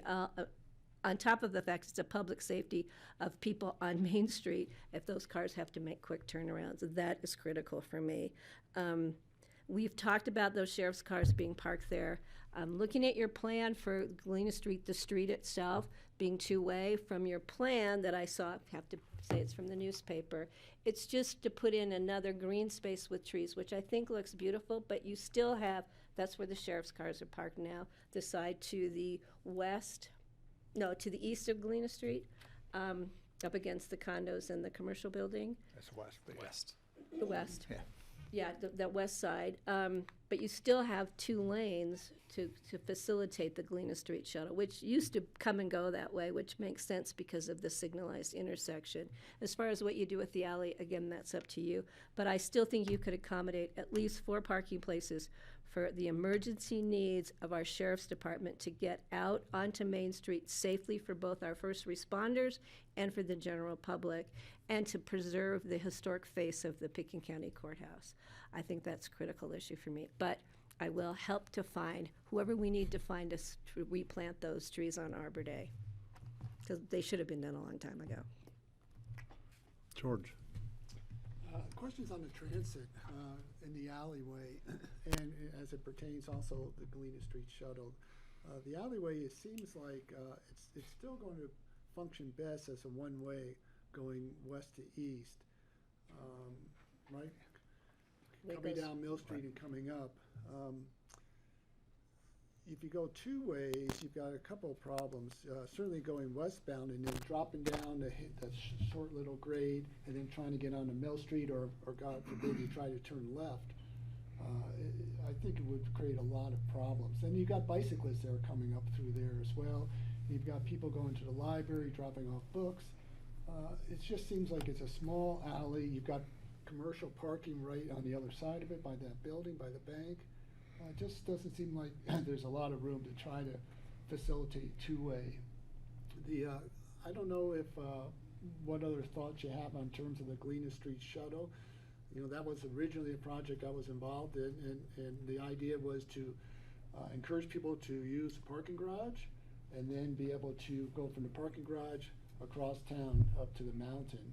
And so I haven't seen any numbers in terms of the usage of it, but it seems like if it's still being utilized well, successful, that you probably want to maintain that if you want to have a connection with the parking garage and really utilize that, especially with the city offices down there as well. So those are my only 2 comments. Yeah, and I think city council is fully aware of that. They just want to fully get more information before they make a decision on the Galena shuttle, exact routing, whether it should be 1-way or 2-way. So there's still work on that. So we don't have an answer for that, but that was brought up loud and clear last night, and there'll be, we'll take your comments in as something we can bring back to council when they get together for the transportation part of this. Okay, Kelly and then Greg. Sure. Yeah, I have a couple questions and thoughts. I guess I'm just wondering if there's still a need for the Galena shuttle to go through there at all, given that there's a stop coming down the hill right in front of the library practically, and then there's a main stop right in front of the gas station that could just turn up Galena.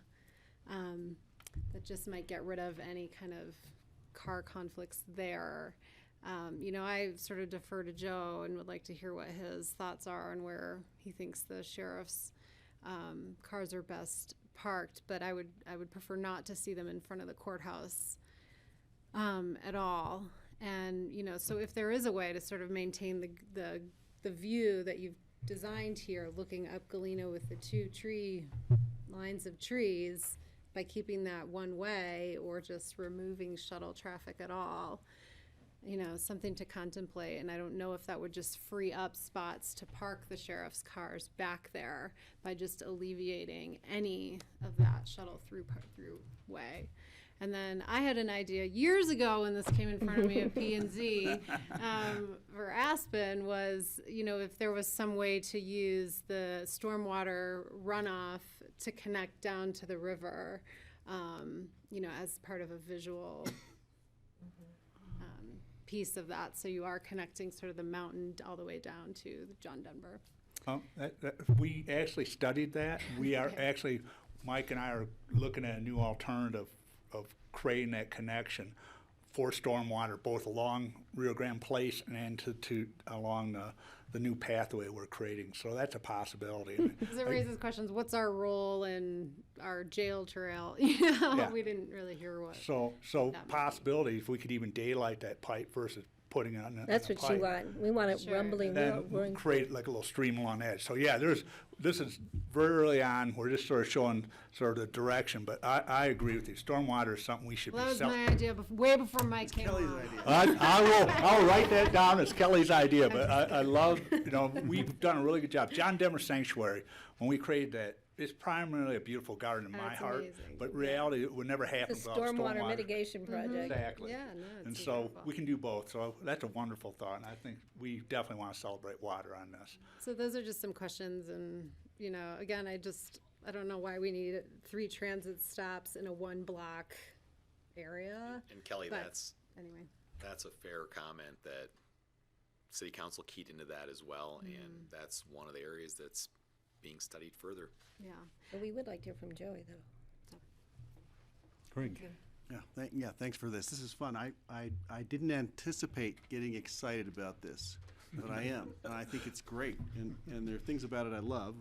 And I think I'm going to leave it to the traffic planners to figure out the best way to do the flow through and the connectivity. I'm fine with them figuring that out.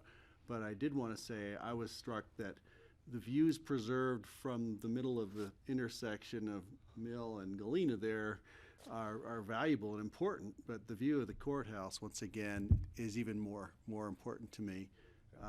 I do love the idea of replacing the trees with the non-fruit bearing pink, you know, crab apples, if it would make the most sense to me. And the thought of parking the sheriff's cars out in front of the courthouse, to me, just, I don't like that idea. I think I'm with Patty. I'm maybe only slightly less vocal about that, but I do agree with her. And if there's an alternative we can come up with, because we're killing one view in order to make another one, and I don't like that. The other concern I have to say, is that tree height is an issue. If you look out here at these spruces that are 120 feet high now, you know, so when looking at your renderings, the trees are perfect to scale and everything, but in 30 years, when they're a lot higher and they're making a lot more shade, and I wonder what can we do, because you're doing an awful lot with what I consider a fairly confined space for that plaza. And I look at all the trees you have in there, and I think, wow, that may shade the entire park. And what does that mean? And when they get really tall, are we going to wish we didn't have them there? So let's think about putting in foliage and trees that maybe we can control the height without just topping them and making it ugly or disappearing them by dark of night. Yeah, and Greg, what I can say about that particular topic is they're really two.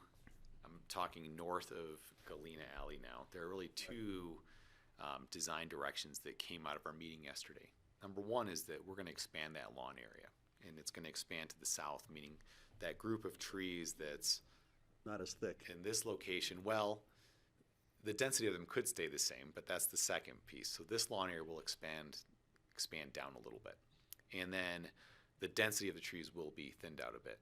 So, got it. Okay, but to add on to what I was that, responding to. Yeah, I know that when we look at the evergreen trees outside of the courthouse, they're enormous. They've grown so much.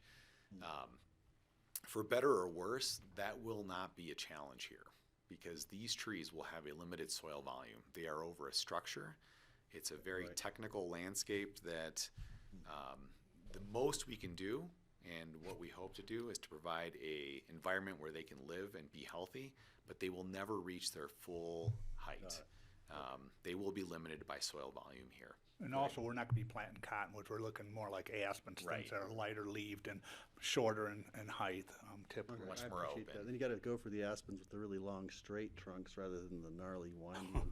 And then there's the parking issue for the sheriff. He's over there, he's gonna come talk to us now about Okay. that, right? Come, So, and I have two ideas on the parking that before Joey speaks, let me toss them out there. Well, three ideas actually. One would be parking right behind the courthouse in this area for the sheriff's vehicles. The other would be parking along towards the library, along The alley? the alley. And I kind of agree with the idea that maybe the shuttle doesn't need to drive down in there at all. I would much rather keep the cars parked where they are now than in front of the courthouse, like others have expressed. But now let me toss out the totally outside the box idea, and that would be to end the 4-lane Main Street kind of right at Galena Street and make it a 2-lane road with angle parking the rest of the way to original corner. Maybe it would include some parking, 4 angle spaces in front of Veterans Park for the sheriff's vehicles, and it could include all the way down past the Concept 600 building. It would provide some more parking. Highway 82 is 2-lane coming in town and 2 lanes coming out. We could extend the 2-lane portion in a little bit of the city, and that might provide extra parking that we would need in the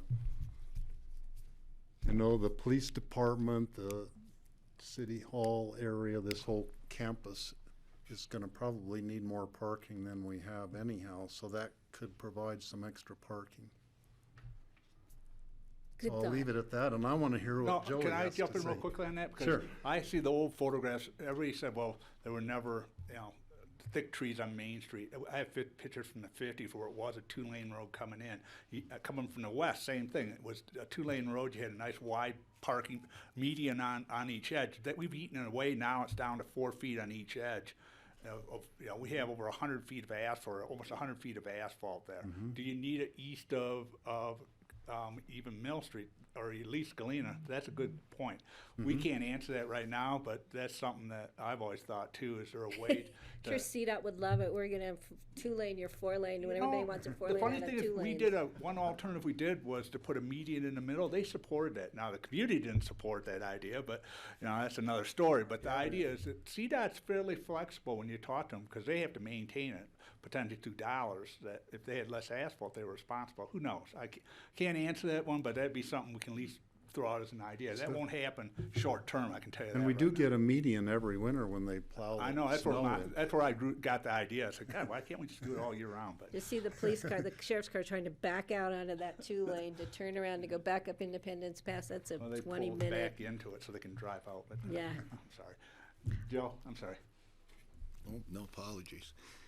Joe DeSalvo, Picken County Sheriff. I guess I have a lot to say on this, but I'll try and keep it to an educational point of view. A few years ago, I believe both John Peacock and I saw this coming, and not that we're psychics. I think we've both been in government long enough to understand the handwriting on the wall when we see it. And when we thought City Hall might be moving, or when at least the conversation was where to have City Hall, we decided to do our best to lock down those parking spots. Because, as I said, not that I'm psychic, I'm just familiar with government around here, and I knew that this was coming, that they were going to try and make that a park, and I would be the target to take those parking spots away. So we entered into IGA, I believe, with the city of Aspen to preserve those spots for us. Now they're up for grabs again. I say this somewhat tongue-in-cheek, with a little bit of seriousness thrown in, maybe for our friend Bob Gregg, because this sounds like something he would say. In the last city administration, I don't know when our patrol cars got so unsightly that people don't want to see them anymore. And that came up under Mayor Skadron and under the last council, that they don't want to see patrol cars on Main Street. And I'm proud of my profession. I think we don't have broken down cars. They're nice to look at. But if you notice, this police department is now parking all their cars on Main Street because the egress for emergency calls out their parking garage is frankly the last way you want to respond to a call. With the skate park in Rio Grande Park and now the new City Hall, and it's a two-way street. So I kind of take some issue that we need to hide our patrol cars. But that's me defending my profession. A little education on the best way to respond is always through a T intersection or intersection main artery. I was quoted, I believe, and said my preference is the front of the courthouse. It's not. My preference is Galena Street. I think any traffic light is the best way for emergency traffic. I'm the only one in the room that's been in a police car with the radio blaring and the sirens going and somewhat tunnel vision and your heart rate is up. Believe me, you don't want to negotiate a U-turn, as Patty said. I think it's best to go to a traffic light. They have what's called opticons that we don't have, but the fire trucks have.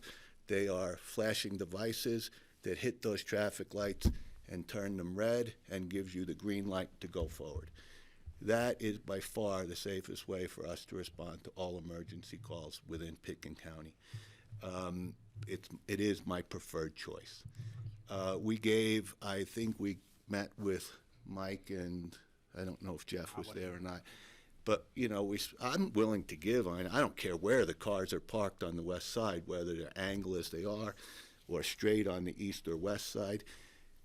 I think I'm about as far as I want to be from the cops running to their cars. I think the alley is just adding another few steps, and I know it seems like it's not a lot, but when you're under some kind of stress or you're waiting for me to get there, and the further I have to go, the longer it's going to take.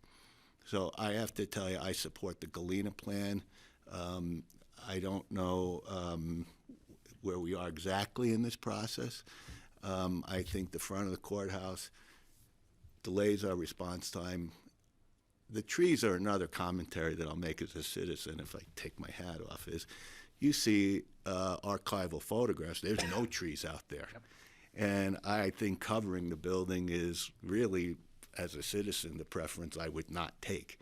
I think we restore it to the way it was and have the whole building exposed, winter, spring, summer, fall. But that, like I said, I could go with a few trees. that's the 500 West Bleecker, Joe, talking. Not that many trees that they have. So with that, I'll answer your questions if you have any.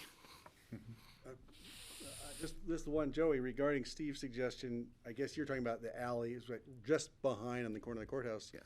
Is that actually farther to run for the? That's further away, and we're also interacting with the shuttle, which we actually do today, and it's kind of a little bit of a hassle. That makes me nervous to have the shuttle and all the pedestrians in there, and that be your egress. That's and if John, please go ahead. Because I think actually what Steve was recommending might be closer, so I'm wondering if we want to use the little laser He pointer. had two, just one to right make behind sure. the courthouse and one in the alley. Right. He had. Yeah, okay. like right there. Sorry, I just want to clarify Yeah, that. because Be closer to your car there, so you So can where the temporary Sally Port yes, driveway was, right in there. Part of the condition of this building, though, is we had to allow for a fire lane. So that's a Can't park designated there. fire lane that So why we couldn't park the I judges understand there. needs to remain as is. It does, and there are actually, the fire truck turning radiuses are on that plan. They're very faint, the dashed lines. This functions as a fire truck hammerhead right here. So Okay. that, this Okay. area, you would not be able to park any Anything vehicles there. towards the library or towards the No, courthouse, you basically. could do along the library. We had one alternative. Yeah, But you we could go showed that that to way. Joe, but he thought that was too far. So it's not. Much commotion. It's not only not what I want for today, but at the risk of opening up another can of worms, I need additional staff, and those four spots are not going to be enough for future growth. And I would probably like to protect that alley for future patrol cars or future growth for me. 4 cars is that 4 parking spots at this time is about the limit. I would like to see 6 to 8 for the future. So I think when we're approving or at least discussing this plan, please leave some room for expansion for my office. and the additional staff. Okay. You know, I might, if Kelly had a question here. Oh, I just had a suggestion. What about if in your 2 rows of 5 trees, you removed a few on each side of at the northern end? Is that right? The northern end? And had 2 spots on each side there? Or 3. Yeah. I don't know, just a Reconfigure what's Because then you'd exist. still have your view, but. You're the designer. That's a good thought, but the other thing too is the view plane. We talked about this, looking at the view plane coming down and seeing the elevator shaft for the parking garage is kind of was in the center of your view plane. I think trying to enhance the park in the city's new building is great, but again, our concern, my concern, I think I'm hearing from the board, is we need to protect the view plane of the historic courthouse, period. Whether we put in trees, whether we put in few trees, the trees exhibited, you always enhance your renderings. We're a lot of trees, whether we replace the amount of trees we have now, which has been accepted by the public, photographed heavily when they're in bloom. But I think that needs to be taken into consideration. I would like to see trees replanted, but maybe in more moderation. I might mention one thing, with the risk of Patty throwing that cup at me, and being here only 4 years, so I'm new here. The big elm tree that is out in front here was part of, or I'm sorry, the cottonwood was part of a Cottonwood? row of trees that used to run down this row here. Used to run this way. Right. Right, and I think we were told to keep that tree during our building, weren't we? We were, and we were concerned because we found, the arborist came out and said that the trees that were there were pretty old and Right. had potential of You could causing crawl challenges. inside the trunk of 2 of them. I don't know if that one is in that same shape or not, but if they're the only other alternative, and I agree with Joe, our memo was that Joe's preference is leave them where they are. If not, in spirit of cooperation, in front of Veterans Park was okay. Not the courthouse, but Veterans Park. And I just wonder if that tree is diseased, and we're able to move cars a little further over. Joe's guys come out under a covered patio now and can get to their cars rather than And have to make a going around the U-turn on Main backside. Street to go up Independence And that's a Path. challenge. That's true. And that's You know a what challenge. I'd I'm rather- only talking about No, it as but if what an option. you could do, if that was true, I mean, you'd have to move the light post that's out there because it would be in the way. But you could also take the handicap parking that you're going to get rid of on Galena, and you have to mitigate that somewhere, and put that in adjacent to the handicap parking in front of our building, which would facilitate both this building, the police department building, the courthouse, Veterans Park, et cetera. Better choice for you. And that handicap space would be mitigated right here. This would become the ADA space. Which is down in front of Front of the bank, The in bank's front a of the bit bank. further down. real estate where you have buildings, whatever it is. 15-minute parking right now. One of those would become the ADA space that is currently in the alley. I know you have to keep it somewhere. And It's currently on Galena Street, that's not the alley, it's Galena Street. and actually, your comment about that tree, the general consensus is that the tree is okay. It's not anywhere near as Bad as the bad a last shape one. as the crab trees. That said, I don't think we should take anything off the table, and you can see that there are the 4 spaces, 1, 2, 3, 4, that are numbered. Then there are 2 additional potential spaces. Again, whether that curb line extends and cuts over here, is that sufficient? If we move those 4 spaces over, at what point does it become acceptable and sufficient? I think that requires further study. And I think that becomes the issue of the response time for the sheriffs to get out of those places going westbound, and turn around and go eastbound. That's not been taken into consideration, except when Joey and I just brought it up. But that's a time frame for them to get up, turned around and go back up Independence Pass. We have a lot of calls that go up Independence Pass, a lot. Sure. So I think and we also have an IGA that says we're going to keep those sheriff's cars where they are. So that is an issue that we thought we had an agreement, and now we think we still have an agreement. So I'm going to agree on that agreement. Okay. Any further commissioner questions? Only comments? that I want to make sure you understand, I don't mind looking at the sheriff's cars, but I do mind blocking the courthouse. So if we could figure out and maybe you're right, maybe we can shuttle those parking spaces down with Veterans Park. I like that. I'll accept that a little bit more. Personally, I'd like to leave that open in front of Veterans Park, but I can see we don't have much choice. So you're right. The question's going to be where can you carve out some spaces there without ruining the view plane of the courthouse from the Galena Street area. Without having Greg, to take out that cottonwood tree. one of that the we were talking suggestions I threw out, but I would need Mike and Greg to weigh in on this because I know, I'm sorry, not Mike and Greg. Mike Don't and- worry. I'll weigh in.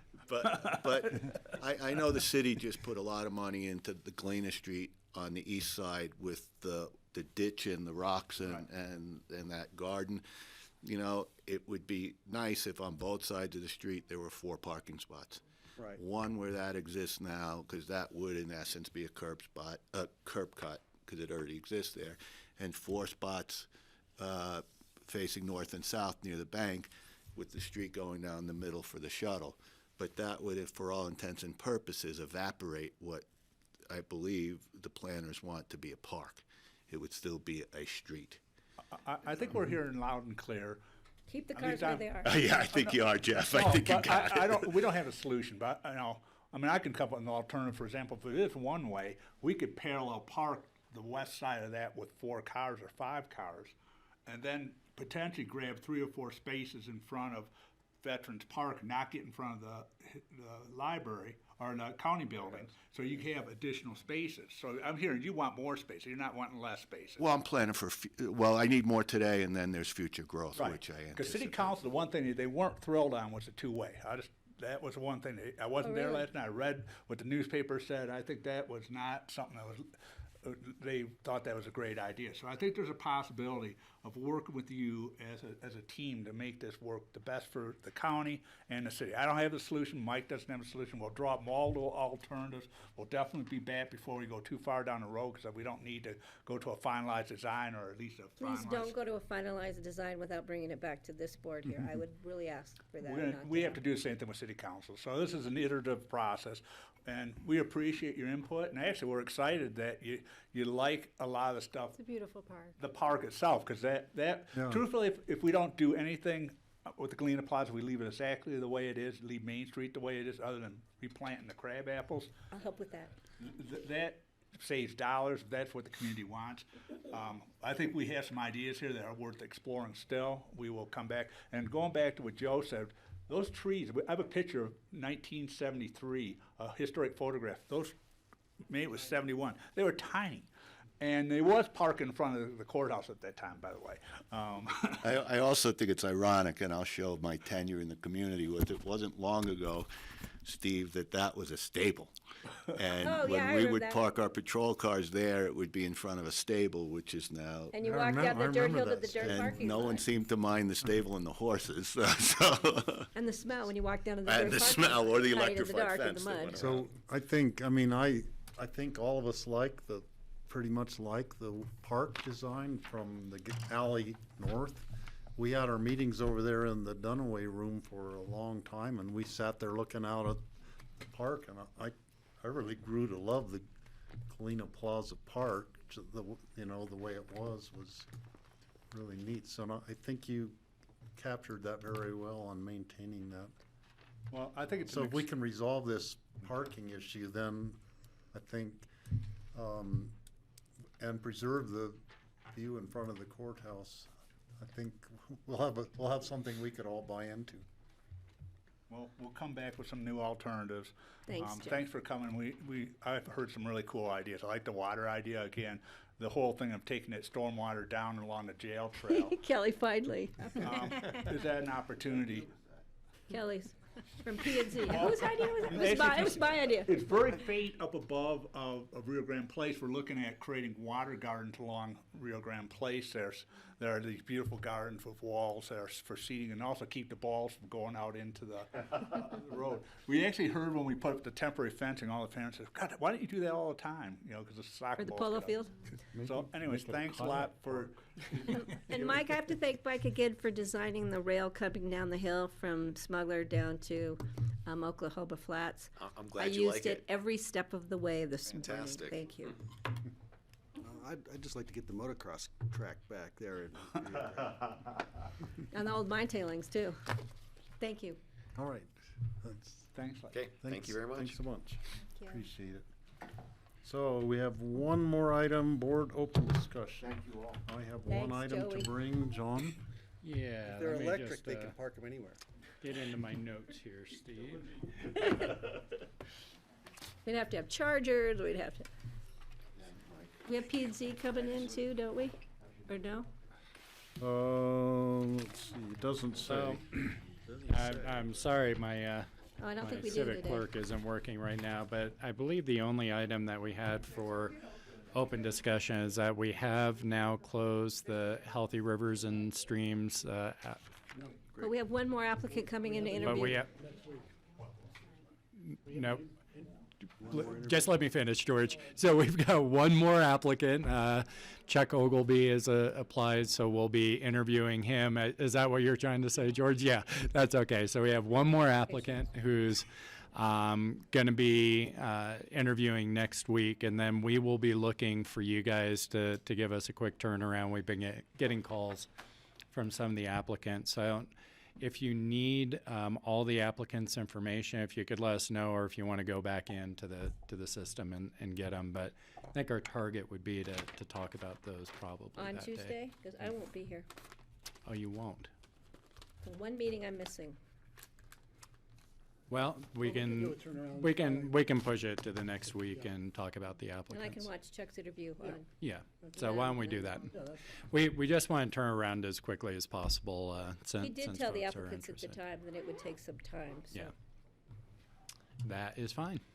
Okay, and my one item, Charlotte sent me an email. There are one or more applicants to the Basalt Library Board who need to be interviewed. Now, at one point, it was George and Michael Owsley were interviewing them, and Charlotte asked me if I was going to be one of the ones interviewing them.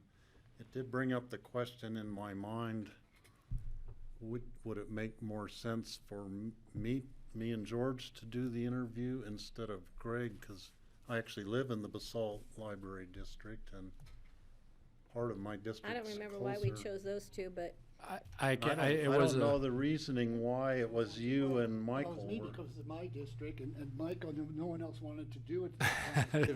I was just going to say, it was That's why I a didn't board remember. decision at some level. for that. We discussed this last year, and we appointed two of you, not me, to Or be me. the people to interview.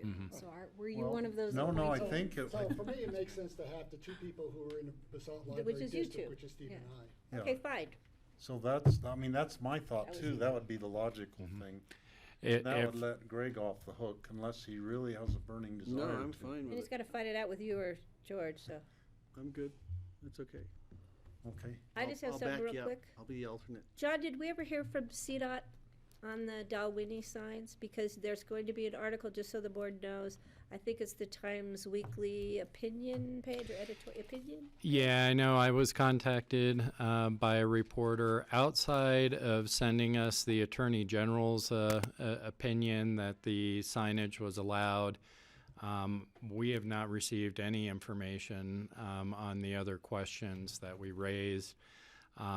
We will be conferring with the attorney's office, obviously, on the advertising question. There were still a lot of other The questions that we safety had of the put to signs, they're CDOT. not breakaway, that kind of. The breakaway piece, the information about how many times cleanings have actually been done in the area where signs have been posted. That was prompted by the signage going up in an area that county employees cleaned And if you last notice, time, when you so. enter Shell Bluffs going westbound, there's the thank you Pickens County employees for volunteering for the Adopt a Highway. There's the little sign with the Columbine.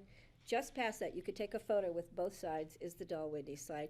And if you follow that all the way into Glenwood Springs, it's the same pattern. Oh, is that Old right? signs with the new sign, the old sign with the new sign. So the Oh, I will Adopt a have to Highway stop, signs are yeah. still up with the new billboards. So the answer is no, we haven't gotten Just any so the board additional knows there's comment. going to be an opinion, and I interviewed with her too. Great. And there was a member of the public who said a chainsaw would solve the problem. I said, an anonymous member of the public. Not very anonymous, really. And it wasn't Greg. It wasn't me, no. I I didn't checked. have to. Okay, any more business for the good of the order? Seeing none, this Tomorrow meeting's noontime adjourned. We tomorrow? will see you tomorrow at noon All right. for the regular meeting. Steve. Thanks, everybody. Thank you, Grassroots.